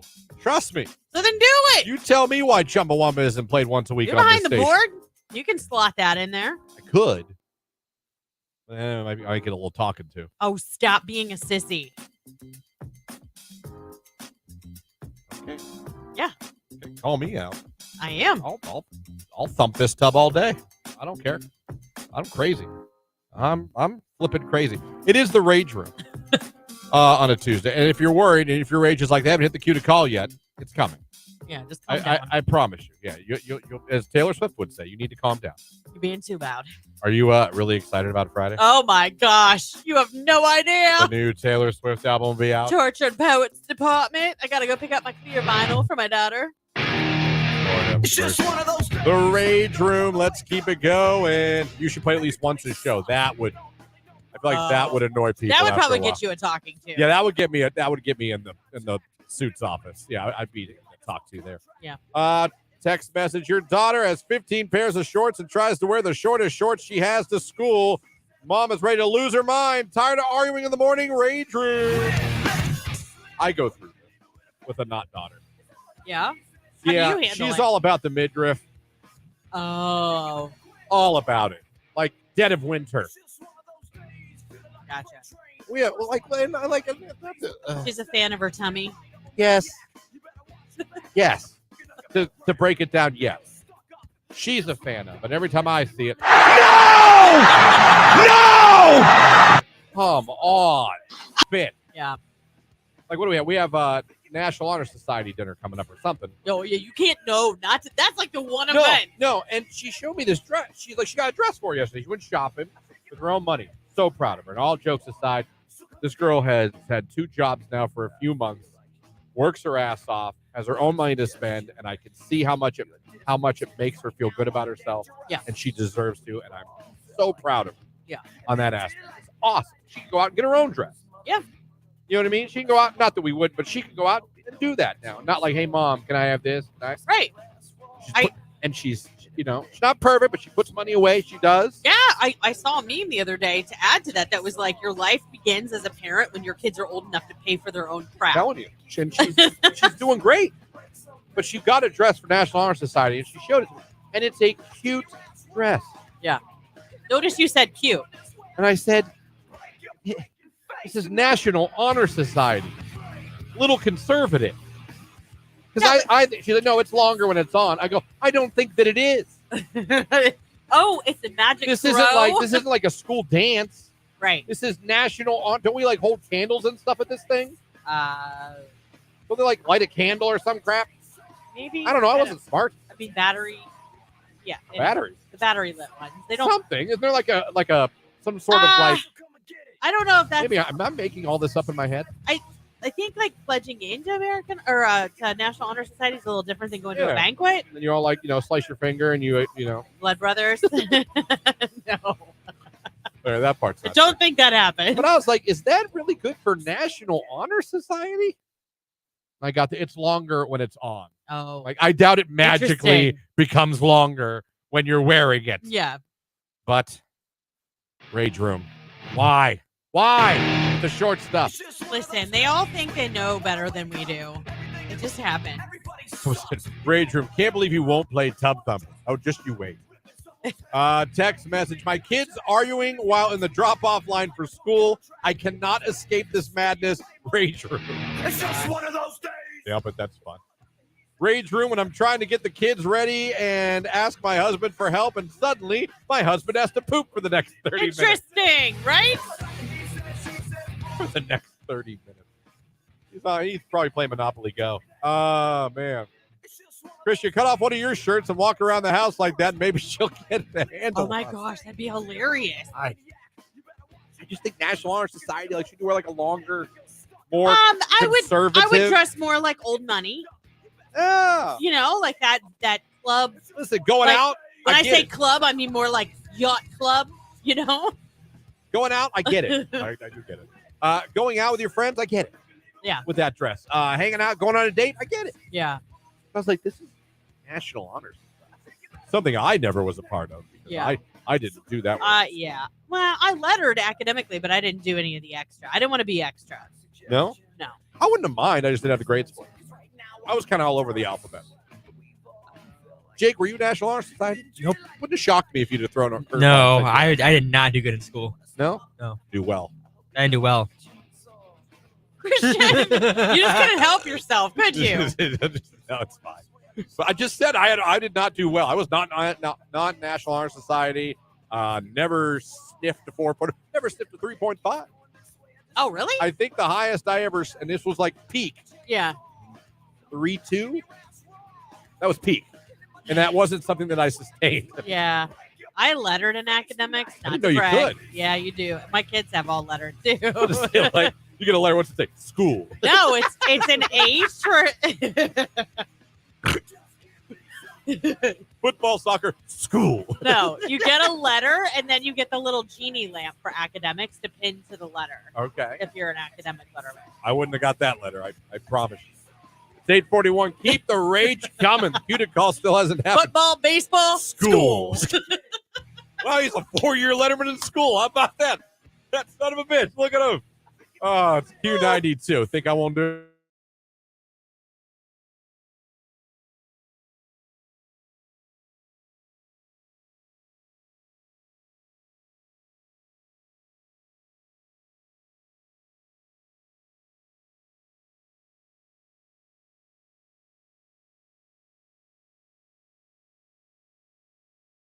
And I'm sorry people are a-holes and run through an emergency scene. Good Lord. Oh, maybe that is the problem. Oh, someone says you're just a cold-hearted bee. Maybe. Maybe. I doubt it. We but played that this morning earlier. Yeah. You know who sings that song? No. Jet. Sings Cold Heart Bit. Oh, really? Yeah, the group Jet. Oh, yeah, that makes sense Not now. to be confused with the group from the 80s, the Jets. You've got it all. Yeah. You just proved you're going through menopause knowing that song. You just confirmed it with that reference. I love the Jets. You're like Johnny and Marie Osmond, of course. Who's going through Younger menopause? than you. Who's going through menopause? Not me. Hey, guys, remember Johnny Carson?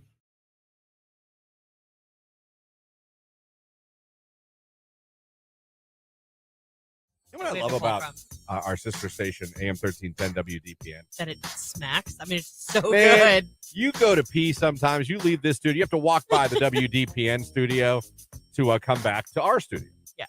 You know, shout out to Rex in the morning. Sexy Rexy. Clint, our newsman, our buddy. Absolutely. Does the news every day and calls high school football here on the station. But, man, you'll come back from the bathroom and you'll hear an absolute banger coming out of that I mean, it could be Billy Joel. It could be Madonna. It could be Michael Bolton. I mean, I've heard come out of that. I've heard the Fievel song somewhere out there. Oh, somewhere out there. Yeah. Tremendous song. Yeah. Oh, it's that's good. a great song. Yeah. That was a sad movie at times. Oh, my gosh. American Tail. That might be the first time as a child that I knew what depression was. This kid lost his family. I know. And then you were worried about losing yours. It made you a paranoid child. Like, oh, damn. No. Find your family, Feifel. Oh, and then that song wasn't exactly the happiest song either. No. Oh, underneath the same blue sky. Oh, my God.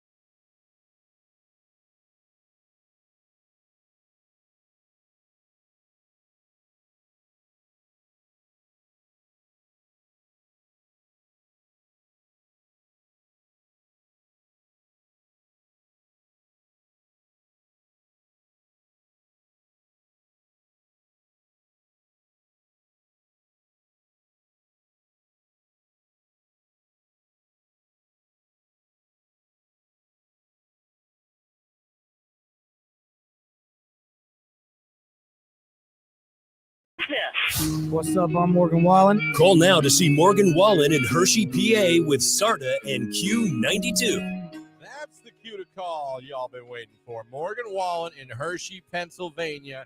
You get to go to the show. We're thrown in a hotel stay. You don't have to rush back after the show. Enjoy a wonderful evening in Hershey, PA. Is there anything greater? No. You ever been? They have an amusement park there. No, I know. We've talked about going like when the kids were younger, Yeah. and then we didn't. I've so. never actually been, but I know a lot of people that have gone there to that Hershey Park. Yeah. A lot of people have gone there. I have not. You could, because you get to spend the night there. You love chocolate, too. I sure do.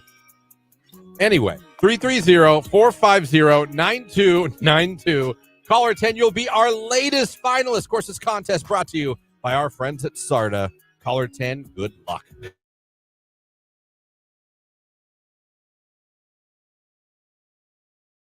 There's white noise, there's gray noise, there's, all kinds. Like, we have a sound machine. We get it from Amazon. Our kids have ones even now in their own room. My daughter always falls asleep to the ocean. I have found a 12-hour YouTube of summer crickets and frogs. It is fantastic, and the screen gets dark. That's what happened at the baby video on YouTube I watched. The screen got dark. Very nice. It was a very dim screen. Like, you could, honestly, it was barely enough light to, see what you're doing around the bedroom. That's nice. You know, a lot of you adults using those as well, huh? Or for your children. See, I was usually a TV just on guy. Put on a movie. I got made fun of because I like to fall asleep. I used to. I'm not allowed now. I like to fall asleep to war movies. That's like me falling asleep to Cops. Tony can't wrap his mind around it. He's like, I'll walk in the bedroom and you'll be sound asleep. And you'll hear the cops and they'll be like, get down on the ground. It's like, how do you fall asleep to that? I'm like, I don't know. Like, who falls asleep to Saving Private Ryan? Exactly. And they're all like, I do. Yeah. I put on a lot of war movies. I'll put on documentaries of World War II to fall asleep. Right. I'm not allowed to watch them no more. No. She's a light sleeper. She claims that I'm deaf and take the TV too high. Yeah. And when you hear explosions and you hear guns, and yeah, I can understand that might not, to the normal person, be ideal sleeping conditions to hear the sounds of war at night. So I guess this is funny. But anytime she's in another room or out of town or whatever, I'm like, crank it. Like, let's go, World War II, Doc. Good night. Well, it's like, and then Blitzkrieg started. All these explosions. And I'm just like, that's your white noise. My white noise is war, apparently. I don't. Do you use anything now, or you just go to sleep? Yeah, we have a sound machine. You actually both use it. Yeah, I mean it's in our room. We sleep in the same room. Not all married people do. I know, but we do. Jake, what do you do? I don't do anything. Just silence. Just silence. Lights out. Lights out. Night night. I don't know if I could do that. No. Even if when I lived at home, I had a fan. Like literally lights out, no TV, no. Well, I'll watch my phone. Like I'll watch like YouTube videos or like TV on my phone for like a little bit. Then I'll go to bed. But like I don't keep anything on. Oof. The whole time. Yeah, I don't know if I could do that. Oof. Then every creak and every sound, I would be like, oh, what's that? Oof, I don't know if I could do that. Wow, I would try that on a dare just to see if I could do it. If I can't sleep, I'm always put on a horror movie. Relaxes me, puts me right to sleep. That's War the movies, thing. horror movies, sound machines, nothing. Cops. I'm telling Cops. you. And nothing. I'll be dozing off and I'll hear the, what you gone? What you gone? I- Like, yep, I let it don't- roll. I don't know if I could fall asleep to nothing. Me either. To dead silence, dead darkness. I don't know if I could. Well, Tony likes to read, and I like to keep the TV on. So it's a constant battle. Like weekends, he's cool with me leaving the TV on. During the week, not so much. So then last night I was trying to watch the end of a Dance Moms episode, and he's like, I'm really getting tired of hearing these Dance Moms. Like, can we please turn Isn't that the where Honey TV Boo up?" Boo came from? Not Honey Boo Boo. Jojo Siwa. Oh, yeah, she was the dancer. Not What Boo Boo. What was Honey? Jojo. She was a child pageant girl. Yes.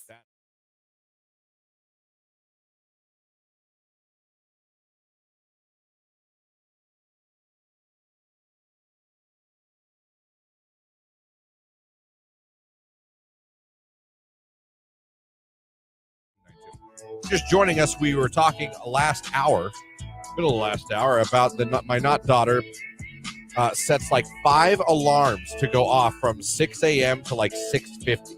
She wakes up, sets the next one, tries to go back to sleep. Sets the next one, goes back to sleep, etc., etc. This continues for an hour. I found that idiotic. Not her, it. The process. The process. We had a big discussion last night. She said, I just don't get it. You don't? I'm an old head or whatever, but I don't get it. Is that what she called you? No, that's what I call Oh. myself. So I'm like, why would you not just sleep that 50 minutes of full sleep? That's an hour of sleep. Yeah. You don't get it. You don't get it. And that's not her voice, but that's what I'll use from now on. You don't get it. You don't get it. Lauren just sets a normal alarm. You have one backup, oh crap alarm. Yeah, but it's like 30 minutes later. It's I- not. I set an alarm. I have one snooze that's like 5 minutes after that. I have my alarm, the loudest volume, the most annoying noise you can have. Jake is also a little bit of a multi-alarm guy now. Are you still that way now, Jake? No, I'll say like one or two. One or Yeah. two, and you're good to go. Yeah. So we had a couple phone calls. A lady called in her 30s. She said, I'm in my 30s, and I do the same thing. Yeah. She sets like multiple alarms. And one of the reasons my not daughter said she does this is because she won't wake up as angry. Yeah, she's gently waking herself up. I think it's the healthiest, wisest use of time? No. But I understand her logic and Well, that, you know. A lot of you, we had 2 phone calls, and we had a lady who said she's a psych major, Mhm. and studies have shown that actually is worse, and you get less sleep, and you'll be more tired and more irritable. Yeah. And that checks out with the not daughter. Now that I think about it. Yeah. So, a lot of you text. Let's read some of them. See what you guys do. Mine goes off every 5 minutes from 6:20 to 6:40. Every how many Every minutes? 5 minutes. So you could have slept that 20 minutes. Yeah. I do that system too. It gradually wakes you up, and when it's finally ready for you to get up, I don't feel as groggy. See, it works for some Nuts. people. I'm 38. I set my alarms just like her, crying, laughing emoji. Finalist. Guess congratulations are in order. Q92, hello, who's this? This is Lori. Where are you calling from, Lori? I am calling from Paris. All right, well, congratulations. Your caller 10, so you're now a finalist. Oh, okay. Thank you. Yay. You're welcome, Lori. You could be headed to Hershey, PA to see Morgan Wallen in concert on Thursday, May 9. This is all courtesy of our friends at Starta, the safe, affordable, convenient way to travel across Stark County and beyond. Tell everybody your favorite station, making you a finalist. Q92. There we go, another finalist. Oh, Lord. We got 2 more go on finalists so far this morning. Tanya from New Philly and now Lori from Paris, Ohio. They are in the running for a chance to win tickets to see Morgan Wallen and Hershey with the hotel stay, brought to you by our friends at Sarda. Your next chance of the morning show is going to be if you go over to the live video feed of the show on YouTube, Facebook, and X. Doesn't matter which one you pick. Just go to one of the live video feeds, click the like button, put the guitar emoji in the comments section.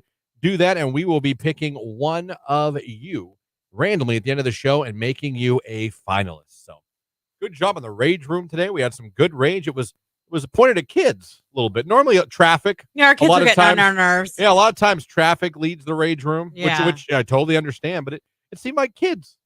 Yeah. Kids were kind of the theme of the rage today. So I appreciated that. I hope you guys enjoyed the Chumbawamba as well. Now, coming up at the 9 o'clock hour, we're going to have some fun. Stephen C. Beatty, Canton's Own.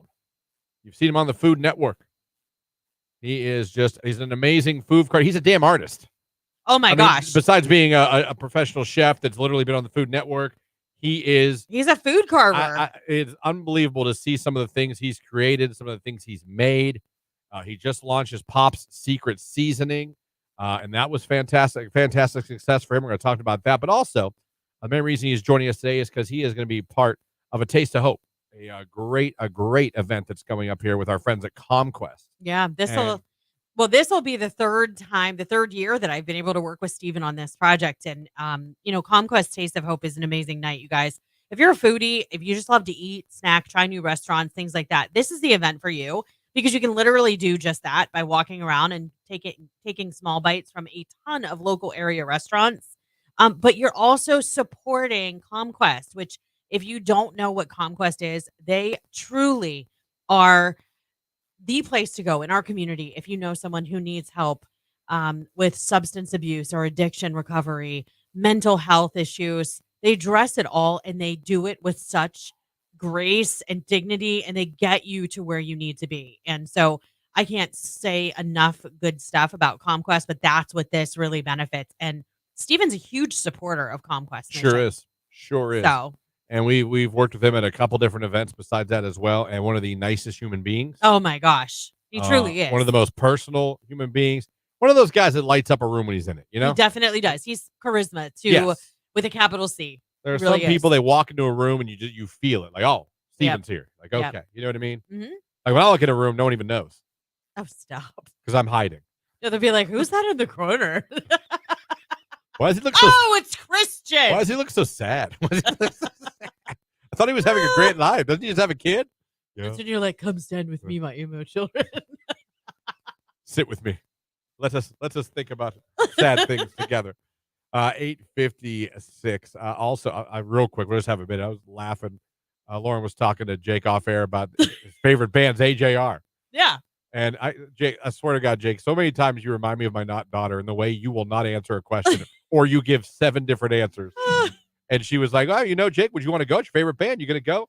I mean, I would. I don't know. I don't want to. I would go, but I don't have to go. I don't. Like, I'm okay if I don't. I'm okay if I don't. I'm like, I didn't ask if your life depended on it. I just turned and looked at him really slowly, and I'm like, so.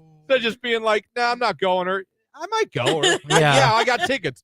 I could go, but then if I don't go, I'm fine. I won't die. I mean, if I don't go, it's okay if I don't go. But I want to go. I'll go. I'm not going. It's like, wow.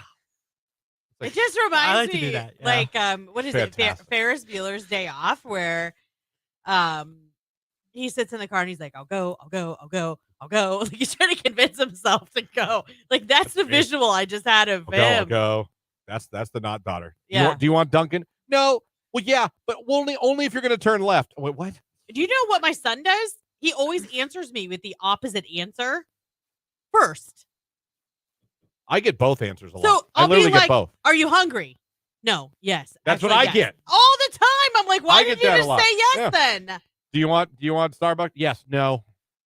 Like, which of those is the right one? Must be just a teenager thing. It must be. Yeah. Or Must in be. your 20s thing. Yeah. Yeah. Yeah. Yeah. I don't know. Oh, Jake. It just made me laugh. It was such a long answer to a simple question.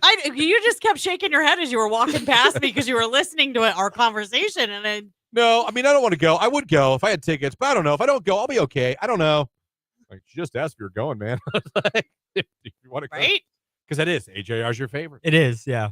And have you seen him before? And I know we've asked you. Yeah, I'm sorry. yeah, I seen them once. Were you blown away? Like, were you? Yeah, it was because they do like a really visual show. You saw them at the festival, though, didn't you? Yeah, so twice technically. Yeah. No, well, I'm just saying, like, wasn't it? What was that called in Cleveland? Oh, I forget. Yeah, I did see them there, but I also went. I also went to their actual show. Oh, though. okay. So okay. Yeah, you were very impressed by them. Yeah. Wonderstruck. Wonderstruck. Yeah, they were at Wonderstruck Okay. a couple years ago. Took me a second to. I just saw a video of them. Maybe it was on TikTok a week or two ago.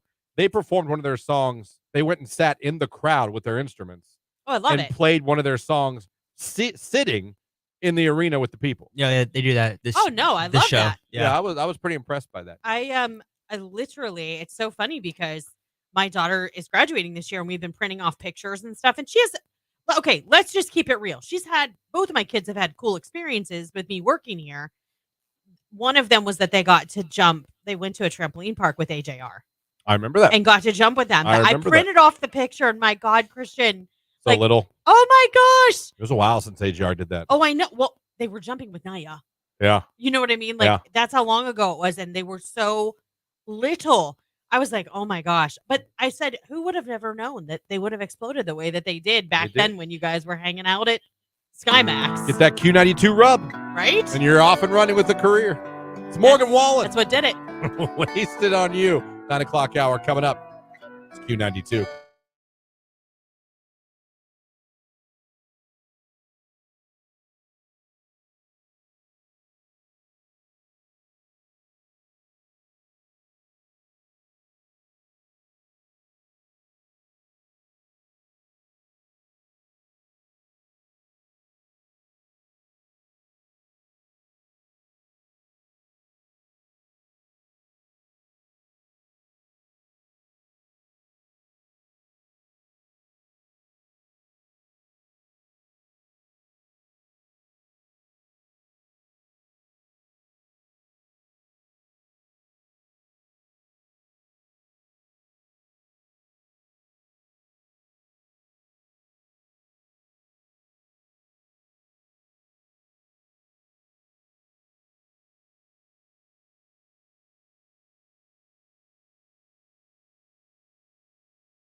And I'm sorry people are a-holes and run through an emergency scene. Good Lord. Oh, maybe that is the problem. Oh, someone says you're just a cold-hearted bee. Maybe. I doubt it. We but played that this morning earlier. Yeah. You know who sings that song? No. Jet.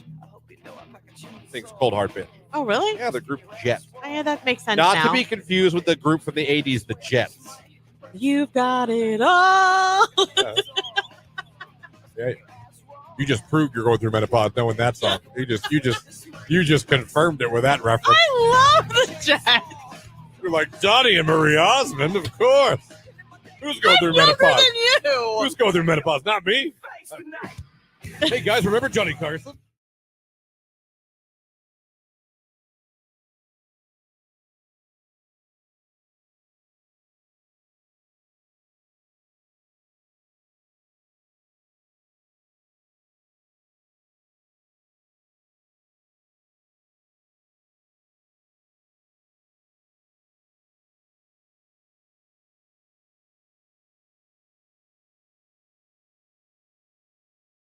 We'll see. Great doctor. Love. Fun thing. He's from Canfield. Mm-hmm. Married a Jackson girl. Get out of town. We were making small talk at the front desk, and he was saying, and I was like, "You got yourself a Jackson girl?" Good He's for like, you know about Jackson? I go, "Do I know about Jackson?" Got you a polar bear wife, huh? Yeah, Real nice girl, pretty. Well done. Yeah. Well done. Well, you're a doctor, so I mean, Right. I mean, you kind of put that there. This is Olga. No, It increases your audience selection. Yeah. You're the more higher on the tax bracket, the more likely you are to attract the opposite sex. Yeah, Either probably. way, like I said, I root for Jamie every day. I'm like two promotions, maybe one more promotion away from being a stay-at-home dad. She better slow her roll. I'm telling Fun. you, she just got this one. But I know. I'm like, come on. Come on. I will gladly take that damn kid to school every day. Gladly. It's a dream. Put on Listen, Sports Center and I hear and what you're saying. Do laundry while I'm listening to sports talk, mop the floors. It'll be Danny Tanner Central when you come to my house. You know what? I hear what you're saying, and I think it's a wonderful dream. However, I will caution you because I have a friend whose husband did that and got very burnt out very quick. He was How many very kids? lonely. 3. So we had to get 3 kids up every day, 3 kids to school. Yes, and Then they go did it pick on the up. heels of having their 3rd child. Like they had the other 2. Oh my God! So we had a newborn. Ish. When she went back to work, she took extra time off. So I think when she went back to work, the Well, youngest was around 5 months. You can't leave a 5-month-old. I can't leave a 7-month-old unattended forever. Well, I understand that, but they're also not mobile either. So you can still do what you need to do and have them there in their bouncer or their swing or. So close. It's crazy. He's so close. Yeah. I think he'll be crawling back. Is he doing the rock? Where he's like, I want to go. No, he scoots. I want to go. I don't know how. And he can turn himself around 360. Like Yeah. he can totally turn himself around, but he still just can't. And I know when he figures it out, he's gone. Oh, I won't be long. He's just gone. Yep. And usually once they become mobile, they don't want to be held very often. Well, I like holding him, so you're tough luck. I like holding my kids. I knew that. That's why I brought that up. I was just trying to prepare you for the fact that once they're mobile, they're like, let me down. Love it, love it, love it. I did get yelled at a few times for being too loud during the Bears game last night. Well, if he was asleep, everybody wanted to sleep. At one point, she was like, do it again. It's like, watch it in the living room. It's like, wow. All right. All right.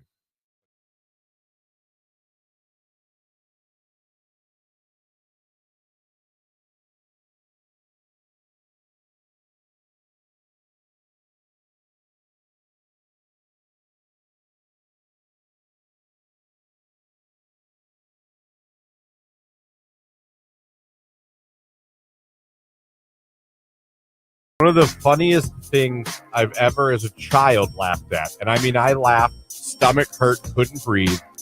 And I'll never be able to explain it to where you guys would understand how funny it was. I'll never be able for you to be there and understand, because if I explain it to you, like, oh, okay. My brother did not understand the concept of bumper cars. Okay. And what did he run from them? My brother, my sister, we all got one. I don't know if he just thought you just drive around the little room. Right. And that's it. And there happens to be a lot of accidents. I mean, what? And we were doing bumper cars, and we were having a fun. And yeah, you get jerked around sometimes, but you can get hit hard. Yeah. You know. Of course. We're in bumper cars, and my brother did not understand that people were going to hit him. Oh, God. He started crying and yelling at everyone that was hitting him. So, I'm over on the side playing with people hitting. And I look over, and he's crying. Someone hits him, and he just goes, "Stop it!" Oh, my gosh. Where is... Stop hitting me. And I look over, my dad's dying. My dad's just dying laughing. Like, not telling him that's the No, I don't know how he could bumper cars. I don't know what part of that you don't understand. I mean, did he not stand in line and observe it before he got in the car? He was pissed crying. He wasn't right. He was pissed crying. You know when you're so mad, all you can do is cry? Yeah, but did they pile on him so he couldn't move? Because that's frustrating. I don't know. How old were you guys? We were, all of us, maybe 7, 8, 9. I don't know. Who's oldest? My sister. Okay, and then you? I'm middle. And then Justin's the baby. Yeah. Okay. So I just, everyone was hitting him, laughing, and he's not even trying to drive. He's just sitting there yelling at everybody hitting him. He's just screaming at everybody hitting him. Stop it! Oh my gosh. I just don't remember looking over at my dad. That's and my hilarious. Dad's clapping his hand, laughing. You know, we're like, oh my. Yeah. He didn't understand bumper cars. I don't know what he expected from bumper cars. I mean, is this something you don't let him live down, I take it? No, I haven't brought it up, I don't think, ever to him. But I think about it once in a while. I'll still think about it. And laugh? Oh, God. It doesn't do it justice. If you saw it, you'd have been like, this is fantastic. Yeah. Didn't understand. And that's okay. That's okay.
Sleep Don't Start Now right here on today's Hit Music. It is Q92. Welcome to the 9 o'clock hour of the Q92 Morning Show. The phone number 330-450-9292. The text line 330-269-9292. Thanks for having us on the radio.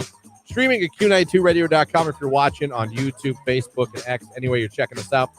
We appreciate it. Coming up this hour, your final opportunity for a chance to become a finalist for Morgan Wallen tickets.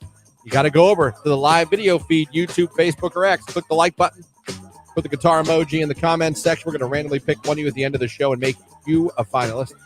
And then also coming up on the show here, in about 10 minutes or so, Stephen C. Beatty on the Food Network, food sculptor, Canton guy. He's going to be joining the show talking about A Taste of Hope.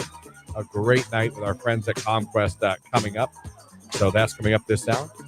What else want to get into? There's some Jelly Roll stuff I want to talk about. I see the writing list for Taylor Swift's new album is out. Who wrote what? I didn't know they released that. But I cannot wait it's for Taylor, so the Taylor Post Malone song. That's the one I want to hear the most. I just saw. I don't know what I did with it, but I had it up on there. She is credited with writing all 16 of the songs. She has writing credit on. Yeah, but her buddy Antonoff, Jack Antonoff. He, I believe, has written on 8 of them. And a few of the songs, Florence from Florence and the Machine has writing credit. Oh, wow. On a couple on the album. I was impressed by that. I was like, I didn't know she was good for her. She kind of goes all over. Supplement your income. You can make a lot of money writing songs for people in top 40 country music. I mean, but think about it. She's collaborating with so many different people. Kendrick Lamar. Yeah.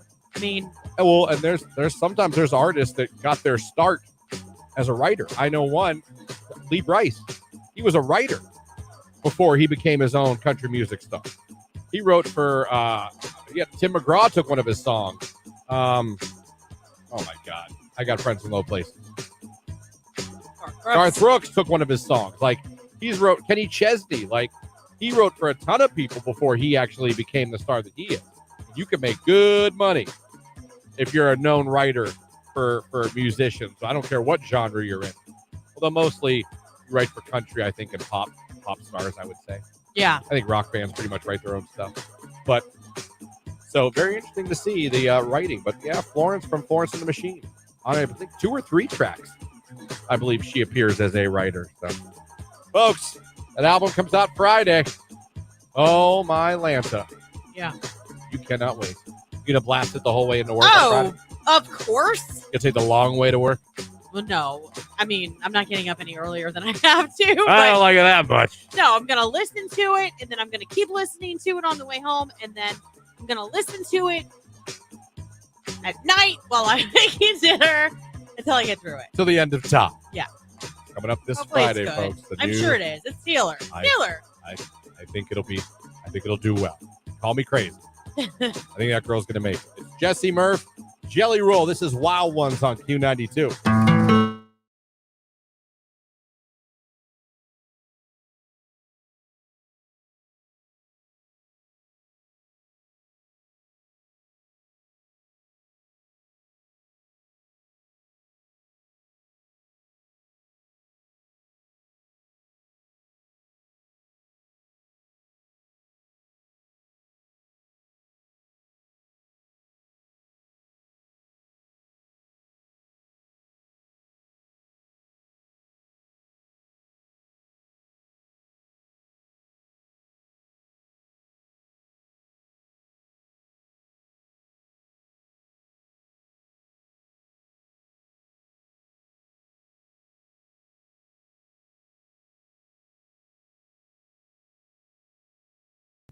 They cloned a goat, didn't they?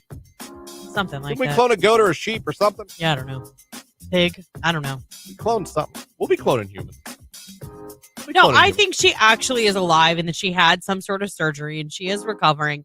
But if the royal family really uses a body double, which they have said that they do have someone that's like a lookalike, like a decoy, if that's really who it was at that farm market and stuff, like that's so dumb. Imagine that's your job, though. I bet you get paid a lot. Like, I am paid to look like Chill Kate somewhere, Middleton. and we'll call you when we need you. Right. And when you do, we'll give you clothes, we'll whatever, and you got to go out and do it. Just Like act like Kate Middleton. Yeah. Just walk around somewhere. Yeah. Be seen. We'll To make sure the throw off. paparazzi can only film you from a distance. Right. Somehow can't with an really iPhone tell. 2. That's the stuff that cracks me up. With an iPhone. Yeah, you get like these, you see these footage and it's like the Zapruder film. I'm like, in the world where everyone has an HD camera in their hand, how are the only people that get a video of Kate Middleton or anyone when it's like something big, looks like they're holding like a flip phone from 1997. Yeah. I don't understand.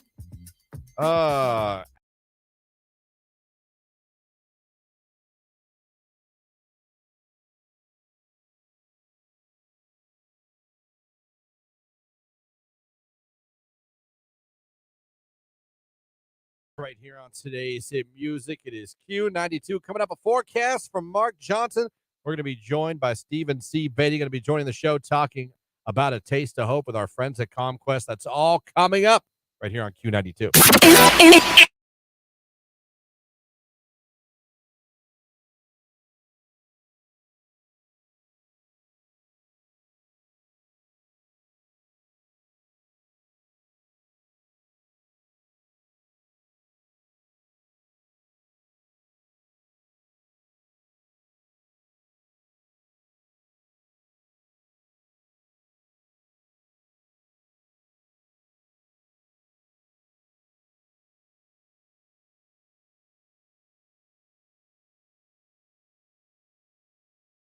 Think we could. I know you're like, nothing we can do. We have no way to stop this mammoth. Let it go. Shoot it, blow it up. No, we can't. Like, I don't understand why you think that would be hard. What are we going to start having military planes fly in just to take out mammoths? If they're killing people, yeah, I think we would.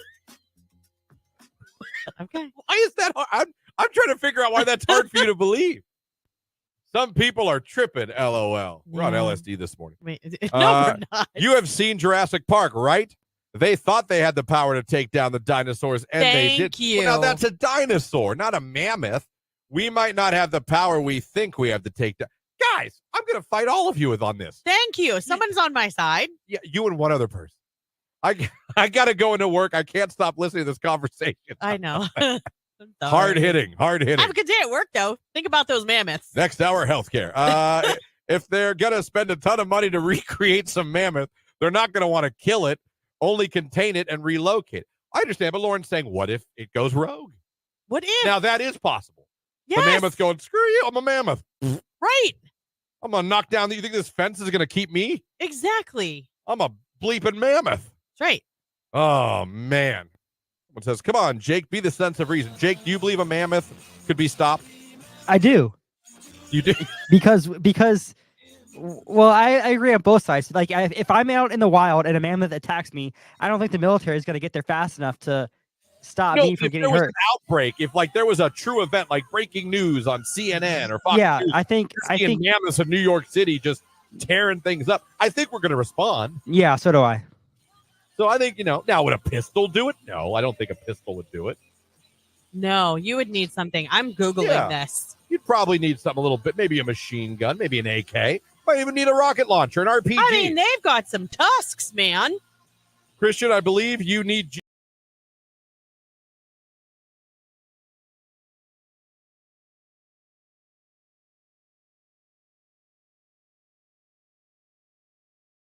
Going to be an absolutely gorgeous day again in Northeast Ohio. Hopefully you guys get out there and enjoy it, because you should. Yes. All right. Pleasure to be joined right now on the show. We're going to bring him on. And if you're watching on YouTube, Facebook, or X, you'll be able to see the man for yourself. I'm talking about Stephen C. Beatty, Food Network, Canton's own. The man is an artiste with food. It is unbelievable to see. Launched his seasoning, Pop Secret seasoning, a while back. It's killing it right now. He's doing big things as always, and we're bringing him on the show right now to talk about A Taste of Hope. Stephen, good morning. How we doing today? So I had to lie because I don't like the segment that I had. You guys was talking about like mammoths and dinosaurs and bazookas and AK-47s, then you'll go, oh, by the way, let's bring on Stephen C. Beatty. Well, that's only the live stream, just so you know. That plays when we're doing commercials or playing music. But that was the argument we had. If dinosaurs came back, could we destroy them if we had to? And we do the hard hitting things here, Stephen. You know. I know Christian just thinks it's going to be so easy that the military will they'll just take care of the mammoths. That's what they can do all day. That's what they were trained to do. But before that, it was all about healthcare. It was a really deep conversation. But you just happen to catch the one we're talking about dinosaurs and can we bring them back and then kill them if need be? Oh my gosh. We'll go down the wormhole, Steven. You don't want to do it. Because we'll start talking about AI. We'll start talking about robots. It's just things we worry about here on the show. But it's great. So how you been, Steven?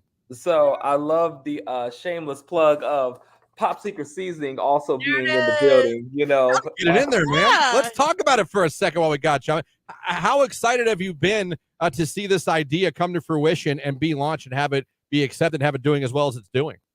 You know, the one cool thing about it is that there's a lot of fun breadcrumbs when it comes to along with the seasonings is that I don't think people have picked up on it yet. So, for instance, on the Pops box is the longitude and latitude of Canton, Ohio on every box when it goes, nationwide. Yeah. And I don't think, I don't know if people understand that, but also it's also on the bottle right underneath. So anytime someone gets a bottle of seasonings, no matter where it is in the country, supporters or whatever, I'm constantly giving homage back to the hometown of Canton, Ohio. That's awesome. You know, it's awesome anytime you see a hometown guy doing big things like you're doing. But it always seems like in Northeast Ohio, there's just such a pride, and we claim and we want everyone to know we're from Northeast Ohio. And you fall right into that. What is it that this area Canton meant to you that no matter where you go in the world, and you're going all over the world doing things, that you want everyone to know, hey man, I'm from Canton, Ohio. That's where I'm from. That's where I'm born and raised. Why do you think we have that pride? You know, I think it's one of those things where whether it's been sports or anything like that, is just we have consistency is key in Northeast Ohio, whether it's the good, the bad, or the ugly. And I read a quote the other day, and it says that as an umbrella is useful until it stops raining, and then after that it becomes a burden. And that's the true test of loyalty, is once the rain stops and you're an umbrella. And the one thing about Northeast Ohio is that we are consistent, whether we dislike you or we like you. Very true. But that's just where my heart is. And I tell people, if you look at my statistics over social media, Northeast Ohio is my #1 support system organically. So it just shows that they are still just rooted into the commitment and the brand. Yeah, I love this so much because I remember when you were here last year. I've gotten to work with you a couple years on this event, and when you were here last year, you were starting to promote Pop's Secret. Yeah. Now it's coming to fruition. You know, I found the story behind it because I can completely empathize with leaving a legacy, leaving a mark, paying it forward, and paying homage to our loved ones and our family and the people that created and shaped us. And your dad was kind of that guy for you in the cooking realm too, because he loved to season stuff, and you made a mixture of his seasoning, correct? And sold it on Facebook in like 10 minutes. And you knew at that point you had a winner. Well, you know, it kind of ties back into even the mission of ComQuest, right? Is that they offer a product that they just didn't want to keep in-house, that they want to get out into the community. And so we have those missions that align, and it just seems to come together. And so when you look at my father's seasoning and his journey and his story, it's only right that you partner with an organization that wants to affect the community in a positive way and to create change. And so it's only fitting that we do that together. Definitely. Yeah, absolutely. Well, and it's only fitting that you're back again this year because we have such a good time with you every year at Taste of Hope. And speaking of ComQuest mission, I know we've talked about it a little bit off and on this morning, but for those that don't know, ComQuest Services, they are our largest service provider for those with mental health and addiction recovery needs for the community, as well as social services. They offer so much to the residents here in Stark County. And I know that that's part of the reason why we want to support this, because they are literally a cornerstone for people who need these services here in our community. And so we talk about what Taste of Hope is, and that it's, you know, it's helping fund that mission. But Stephen, can you talk a little bit about what you bring to the event that night? Because I think it's like one of the coolest parts of the event that night. I always see some really unique things coming from your table.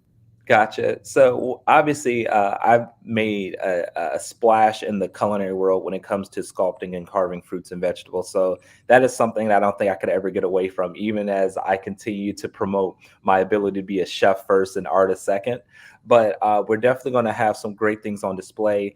I'm cooking again this year. I cooked last year, and I'm going to cook again this year. So I'm Good. making this phenomenal 5-cheese macaroni and cheese, and with barbecue cornbread crumbs. I used that at a barbecue competition last year and actually won with that recipe. So I think it's only fitting that everyone back at home gets to taste an award-winning dish that I recently prepared. So definitely going to have some great food on display. We're going to laugh a lot. And, most of all, it's about the community and the local restaurants getting involved and promoting what they do, because they do some great things in our community also. So, but we're going to smile and laugh a lot. Yeah, no, I can't wait for it. I'm telling you, Christian, his food last year was so good. And all of the restaurant vendors, to speak to what Steven's talking about. I mean, you have anything from barbecue places to local restaurants to desserts you can't even wrap your mind around, and you get to walk around when you have a ticket to this event and taste all of it. Like that's literally your evening. That's what it's about. Yeah, it's about that and helping out a great place like Yes. Conquest that does so much for this area. And we talked too before we had you on, Stephen, just about how you are one of those people that and I mean this sincerely, like you light up the room. When you walk in, honestly, there's a positivity. Yep. There is a good energy that comes in, and you come in with that $1 million smile, and you just make the room better than before you walked in. And you're so gracious to give back to Canton as often as you can. And really, this is an event. You really, if you've never gone to a Conquest event, this one is going to be a lot of fun. And when you see what this man can do with food, it's insane. It is. You're right. It's art. What you do is art as well as cooking. And I was thinking too, and you said you want a barbecue contest. I was thinking, man, they must be pissed when they find out he shows up to a contest. Beatty's here. Like, come on. Come on. I use brown sugar. He's a damn. He's like, Right. I'm not going to win. He's got his own seasoning. I'd be so mad. Oh, come on.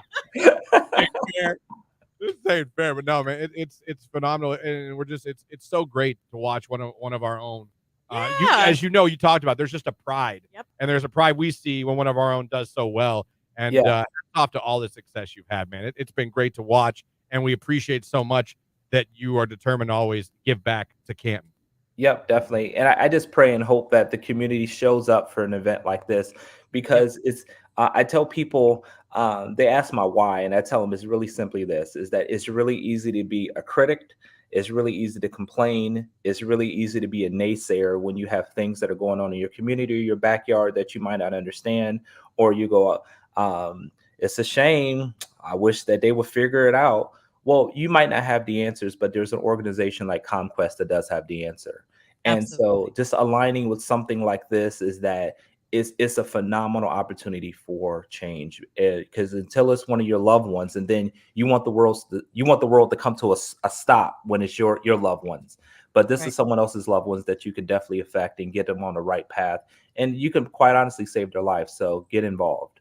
Yeah, absolutely. If you're interested in joining Stephen C. Beatty, getting to taste his amazing award-winning mac and cheese recipe, getting to see him and his food carvings, you can join us for that Foodie Adventure Thursday, April 25th. That is coming up. It's at the Metropolitan Event Center. Not only will Stephen be there, Nicolina will be there. I will be there. Get your ticket and join us. You can do that at comquest.org. Stephen, real quick, we have a listener that wants to know, where can they go to purchase Pop's seasoning? Here we go. Tell everybody. Here we go. Yeah, so it's www.popssecretseasoning.com. And more importantly, the word has been out, but I just want to touch on it real quick. We're actually going to have the box on sale at the event, and we're actually looking to donate a portion of those sales directly that night back into the organization of Conquest. So they're going to be live in the building, available for people to purchase, so you can give to your loved ones, take it home and cook for your family. But more importantly, the mission of Pop Secret Seasoning is connected back literally to our hometown and to our community. So popsecretseasoning.com, everybody. I love it. Thank you so much for the work that you do. Thank you for supporting Conquest Mission. And I will see you coming up very soon. Yes. At the event. Yes. Thank you so much for joining us. We always have so much fun when you join the show. Awesome. Thank you for having me. right. Thanks a lot. Stephen C. Beatty, I'm telling you, one of the great guys in camp. We're lucky to have him. We are very lucky. And Very he's lucky so to have giving with his time and supporting the mission. And I'm going to have to get one of his boxes.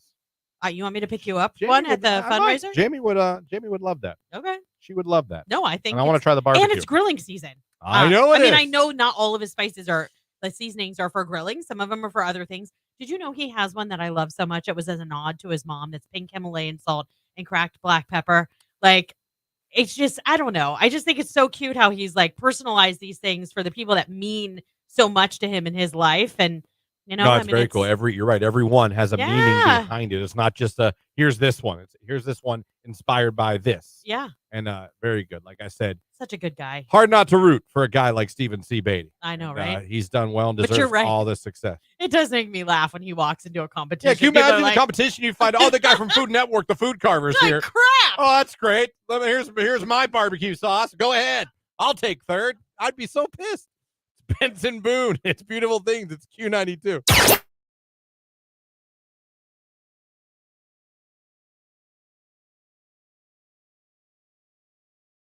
What is it? Rage Room, families that play favoritism, but then call the kettle black for other family members when they believe that they are also doing it for their own kids.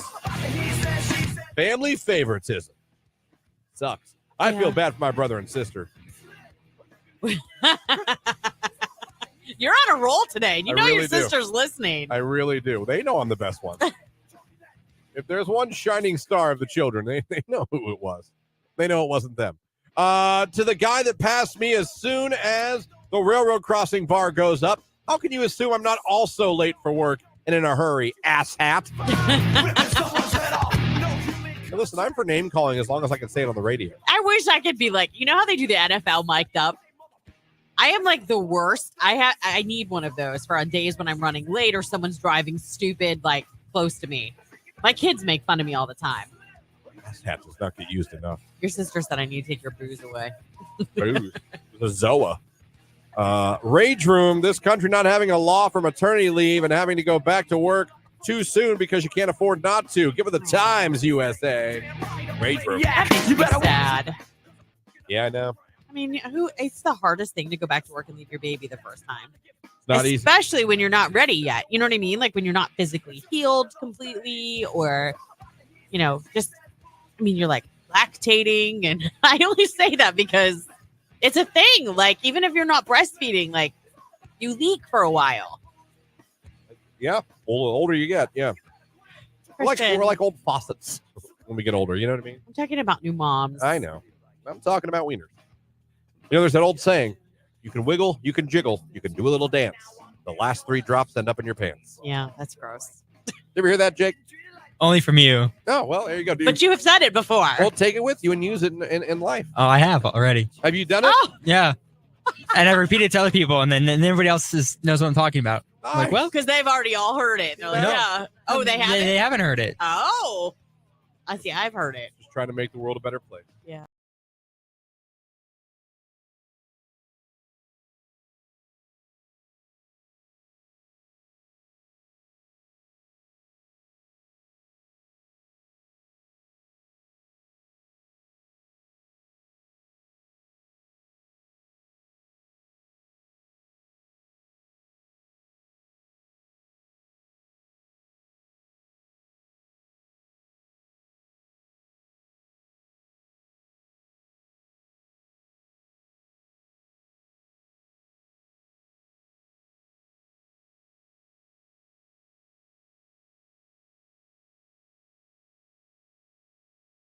If I could get an interview with that kid, I would love to hear his side of the story. Do we even know like what state or what kind of church or? I mean, if I did like a deep dive, I probably could find out. I punched him in the chest as hard as I crumpled the kid.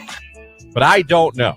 He was like, But there's a kid walking around that got slugged in the chest by his pastor because he wasn't taking God serious. And I'd love to hear his side. We heard the other guy's side. We heard the pastor's side. Well, there's 2 sides to every story. there is. My question is, what the hell what? Well, like how long ago too? Like, is this kid now like in his 30s? And he's got a family, and he's like, yeah, I was a jerk. Like, I just would love to speak with him. and get his side of the story and hear what he has to say. I'd be interested. And if he enjoys the fact that there's a pastor out there talking about how he got crumpled. Day youth group, and he was just trying to push my buttons, and he was just, kind of not taking the Lord serious. And I went, bam! I punched him in the chest as hard as I crumpled the kid. I just crumpled him. And I leaned over and I said, Ben, when are you going to stop playing games with God? I led that man to the Lord right there. He goes on. I think the last thing in the clip, he says, sometimes you're going to need to do that. It's like, what? Yeah. What verse was that in the Bible? Right. Love thy neighbor, crumple the kids. I'm like, no, I don't think that's what he said. I don't believe that's what the Corinthians read about. But if you're out there, buddy, I'm sorry.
Song is called Home right here on today's Hit Music Q92. It is 9:37. Have you done it yet? Gone over to Facebook, YouTube, or X, click the like button, put the guitar emoji in the comments section. You got to do that. If you want a chance to become a Morgan Wallen finalist at the end of the show when we randomly select one of you that did that and put you in the running for a chance to win tickets to go see him in Hershey, PA with a hotel stay, brought to you by our friends at Sarda.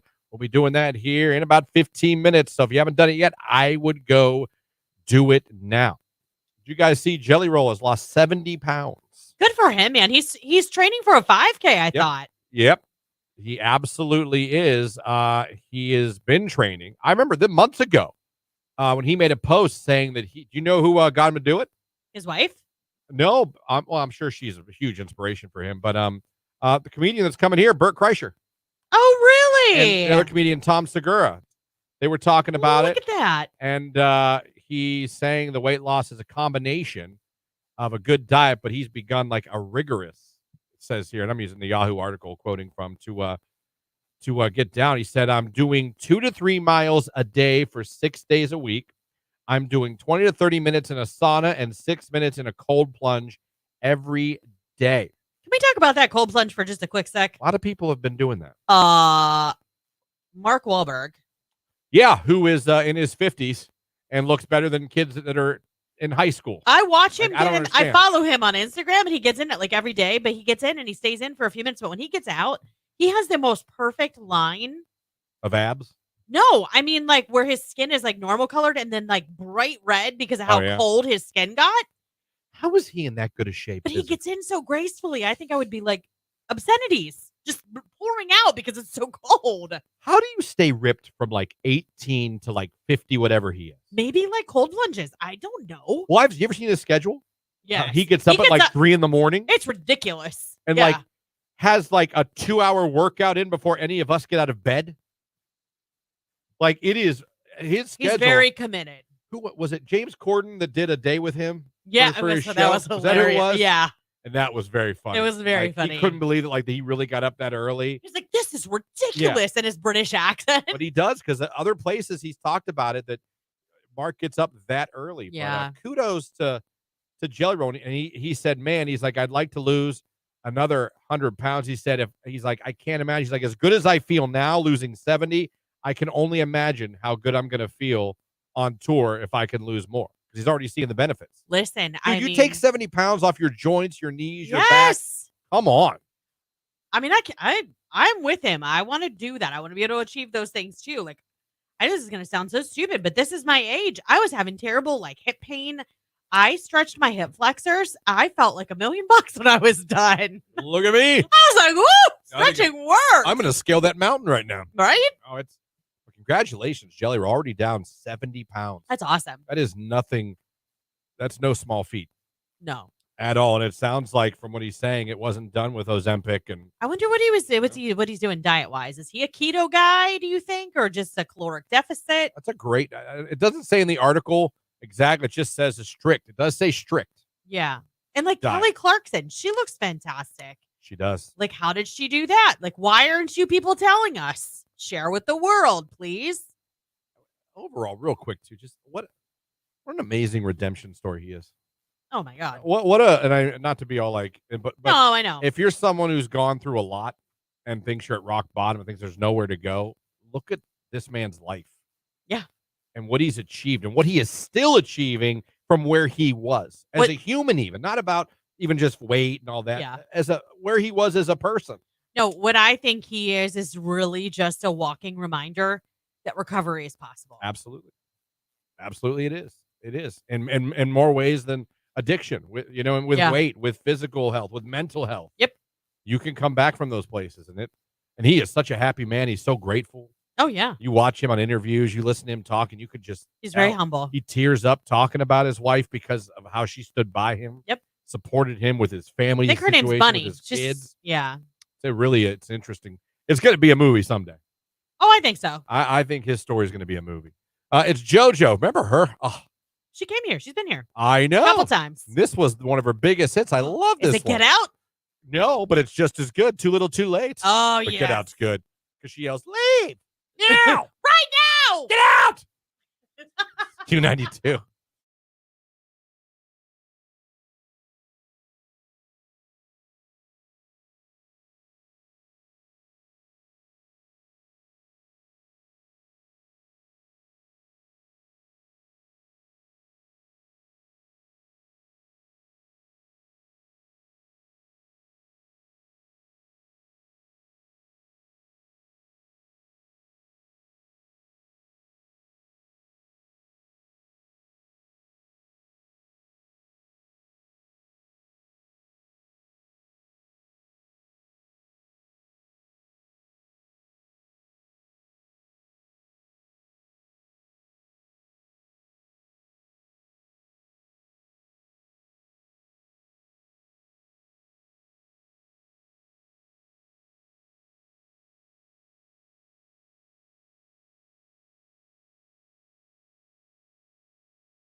had like a list of things you don't realize you do that annoy your neighbors. And I was going through a list. It's pretty standard. It's a lot of things that I think we've all experienced neighbors doing, or we've even maybe done ourselves. Right, for sure. You know what I mean? Yeah. Like mowing your lawn late at night or early in the morning. Letting your dogs go in the neighbor's yard and poop, and you know what I mean? Not taking care of that or not cleaning up the poop. Yeah. Things like letting your kids play in the street all day. Going overboard for holidays. That's my yard. Mind your business. Tree debris or grass debris, not, putting the grass clippings out in the street or letting your leaves go into your neighbor's yard or raking them into your neighbor's yard. Things like that. Yeah. Parking issues. People who park on the street and other people don't like it or not allowed to do it, but they do it anyway. Basic stuff. And it got me thinking, like, doesn't mean you don't like your neighbors. Right. But what is something your neighbor does that annoys you or you don't like, you wish they didn't do? Again, that's necessary. You might hate your neighbors. I get it. But you might not hate them at all. But they do this one thing. You're like, yeah, I really wish you guys didn't do that. like mine is just because I'm an introvert. Yeah. I wish they wouldn't be outside when I pull in to talk to me. That's funny. When I pull in, I just want to go in my house. Oh, I and know. It has nothing to do. They're lovely. I have great neighbors on both sides. I know that, but you're similar here. Like, don't talk to me. I just want to leave. Yeah, I don't want to talk to anybody. I just want to go. I want to get in I just pulled in. I just got home. I want to just, I'm going to get the mail, and I said, like, oh, I'll pull in. They'll laugh because we'll pull in, and you'll hear, I'll go, oh, if one of them's outside, like, are your windows ever down? Here we go. No, I'm not like that rude. And I have great neighbors on both sides. Awesome. It has nothing to do with them as persons. It has to do with me being a weirdo and not wanting to associate with humans. Yeah, I don't mind that. We have awesome neighbors on our one side. Like, we're very good friends with them. Our kids babysit, house sit. We just got done fish sitting yesterday for them. They're amazing. We could not ask for better neighbors. You could. Everybody else, like, they're fine. Like, we don't talk to all of our neighbors all of the time, but if we see them, it's like, hello, Yeah. There's one neighbor, though, in particular, and it's not even anything that they do that gets on my nerves. I'm perplexed by it. Both he and his wife have to pull into the garage backwards. They have Does he have a truck? to back in. Dodge Ram?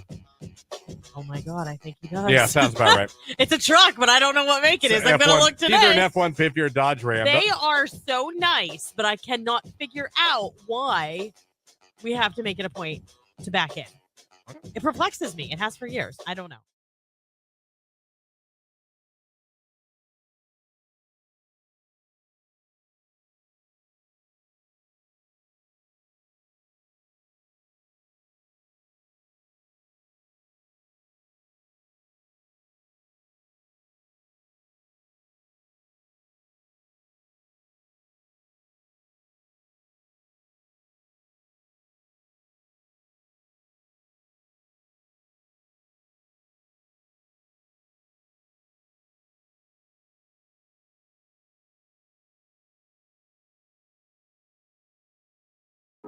If you swallow chewing gum, it will stay in your stomach for 7 years. I was absolutely told that. Okay, so I wasn't told that it would stay in there for 7 years, but my great grandmother used to tell us that if we swallowed gum, our insides would stick together, and if we swallowed watermelon seeds, a watermelon would grow in our stomach. Oh, I used to think that too. Yeah, I used to think I could grow fruit in my stomach.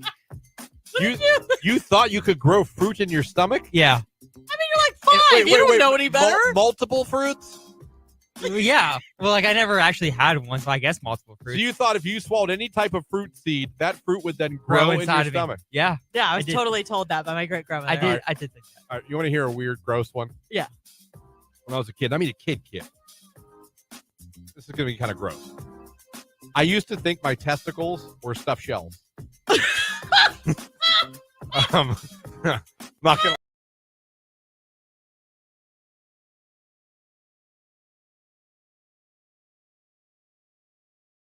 What that means, you have a couple of minutes left to head over to Facebook, YouTube, or X and find that live video stream of Christian, Jake, and I in studio. What you're going to want to do is give it a like and then drop a guitar emoji in the comments at the end of the show. We're going to pull one more finalist. It's all coming up right now on Q92.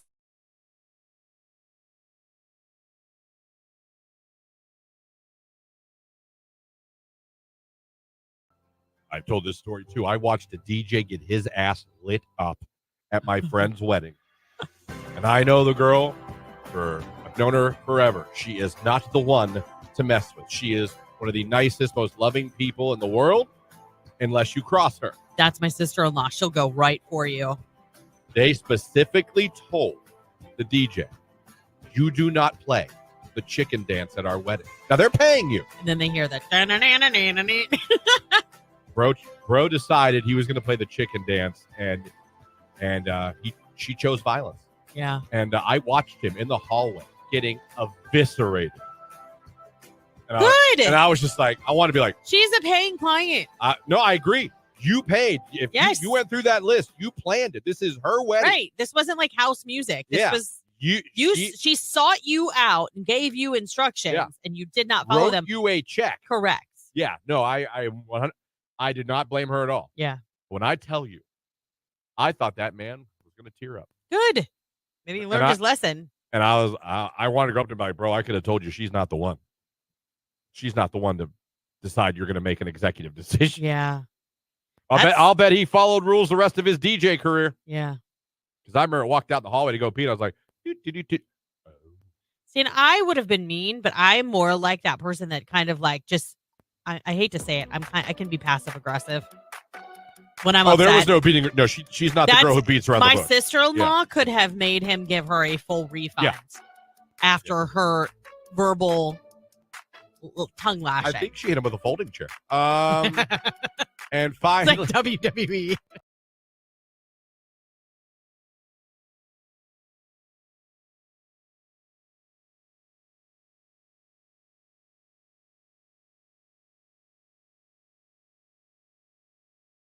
You too.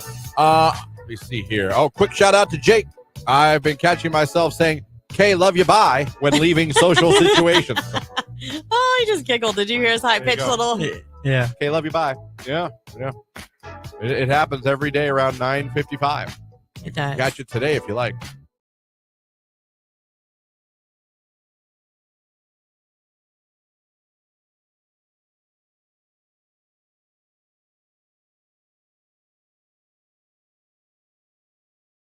Listen. Yeah, you got any tips for that? That one's a really tough one.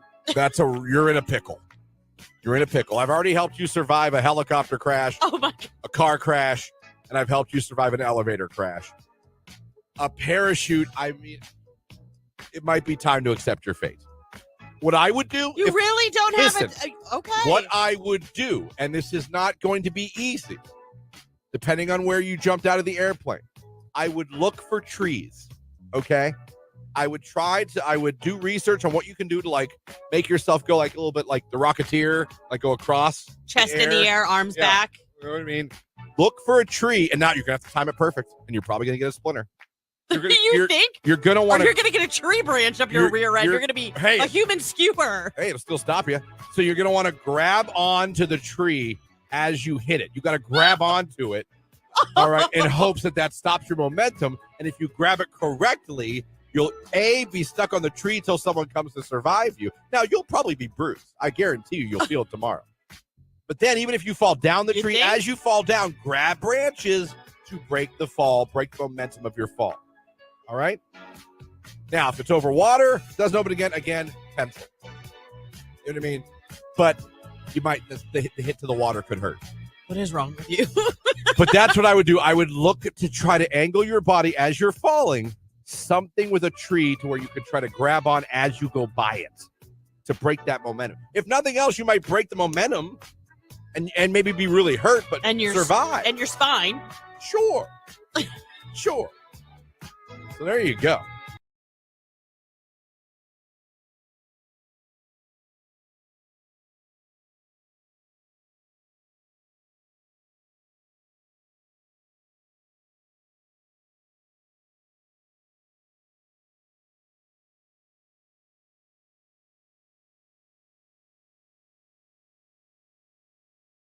Thank you for the call, Mr. Yeah, Kim Bolton. thank you. Good morning to you. Thanks for listening. Yep. Good morning.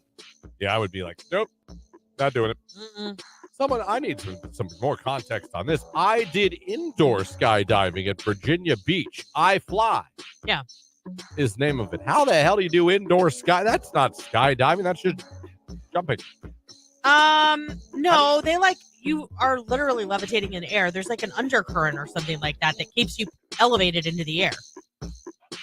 Oh, are they like those fake wave machines for surfing, where you surf, but kind of. Yeah, kind of. I would do that because I know I'm not really falling from the sky. Right. It's just a bunch of air blowing me up. All right, I could try that. There you go. I could try that.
Beyonce, Texas Hold'em right here on today's hit music. It is Q92. It's 9:56. We are about out of here. But before we get out of here, thank you to everyone who went over to the live video stream. Click the like button, put the guitar emoji in there. But only one of you can now become a finalist for the Morgan Wallen contest. Getting to go see him in Hershey, PA with the hotel stay. Thanks to our good friends at Sarta. Lauren, who are we randomly selecting today? Today is Laura Craig. Laura Craig. Congratulations. You are now in the running. You might get the phone call from us coming up on Thursday saying you're going to see Morgan Wallen. More chances to become a finalist coming up today with Nick, with Keller in the afternoon, and with Ryan tonight because we are live and locally owned radio station, and we love being both those things. Thank you, Chef Stephen C. Beatty, for joining the show today. Great job in the Rage Room, everybody. We'll be back tomorrow morning. It'll be a Your Call Wednesday. More Morgan Wallen finalists.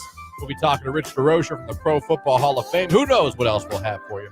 Enjoy this beautiful day. Get outside if you can. Nick's in here next. You guys have been great. We've really enjoyed hanging out. We really have. Jake, before we leave these people for this Tuesday morning, hand them over to Nicolina, who'll take great care of them. Is there anything you'd like to say to all the great men and women that have been listening to the show this morning? Love you. Bye. Here you go. Pitbull, give me everything. All of it. It's Q92.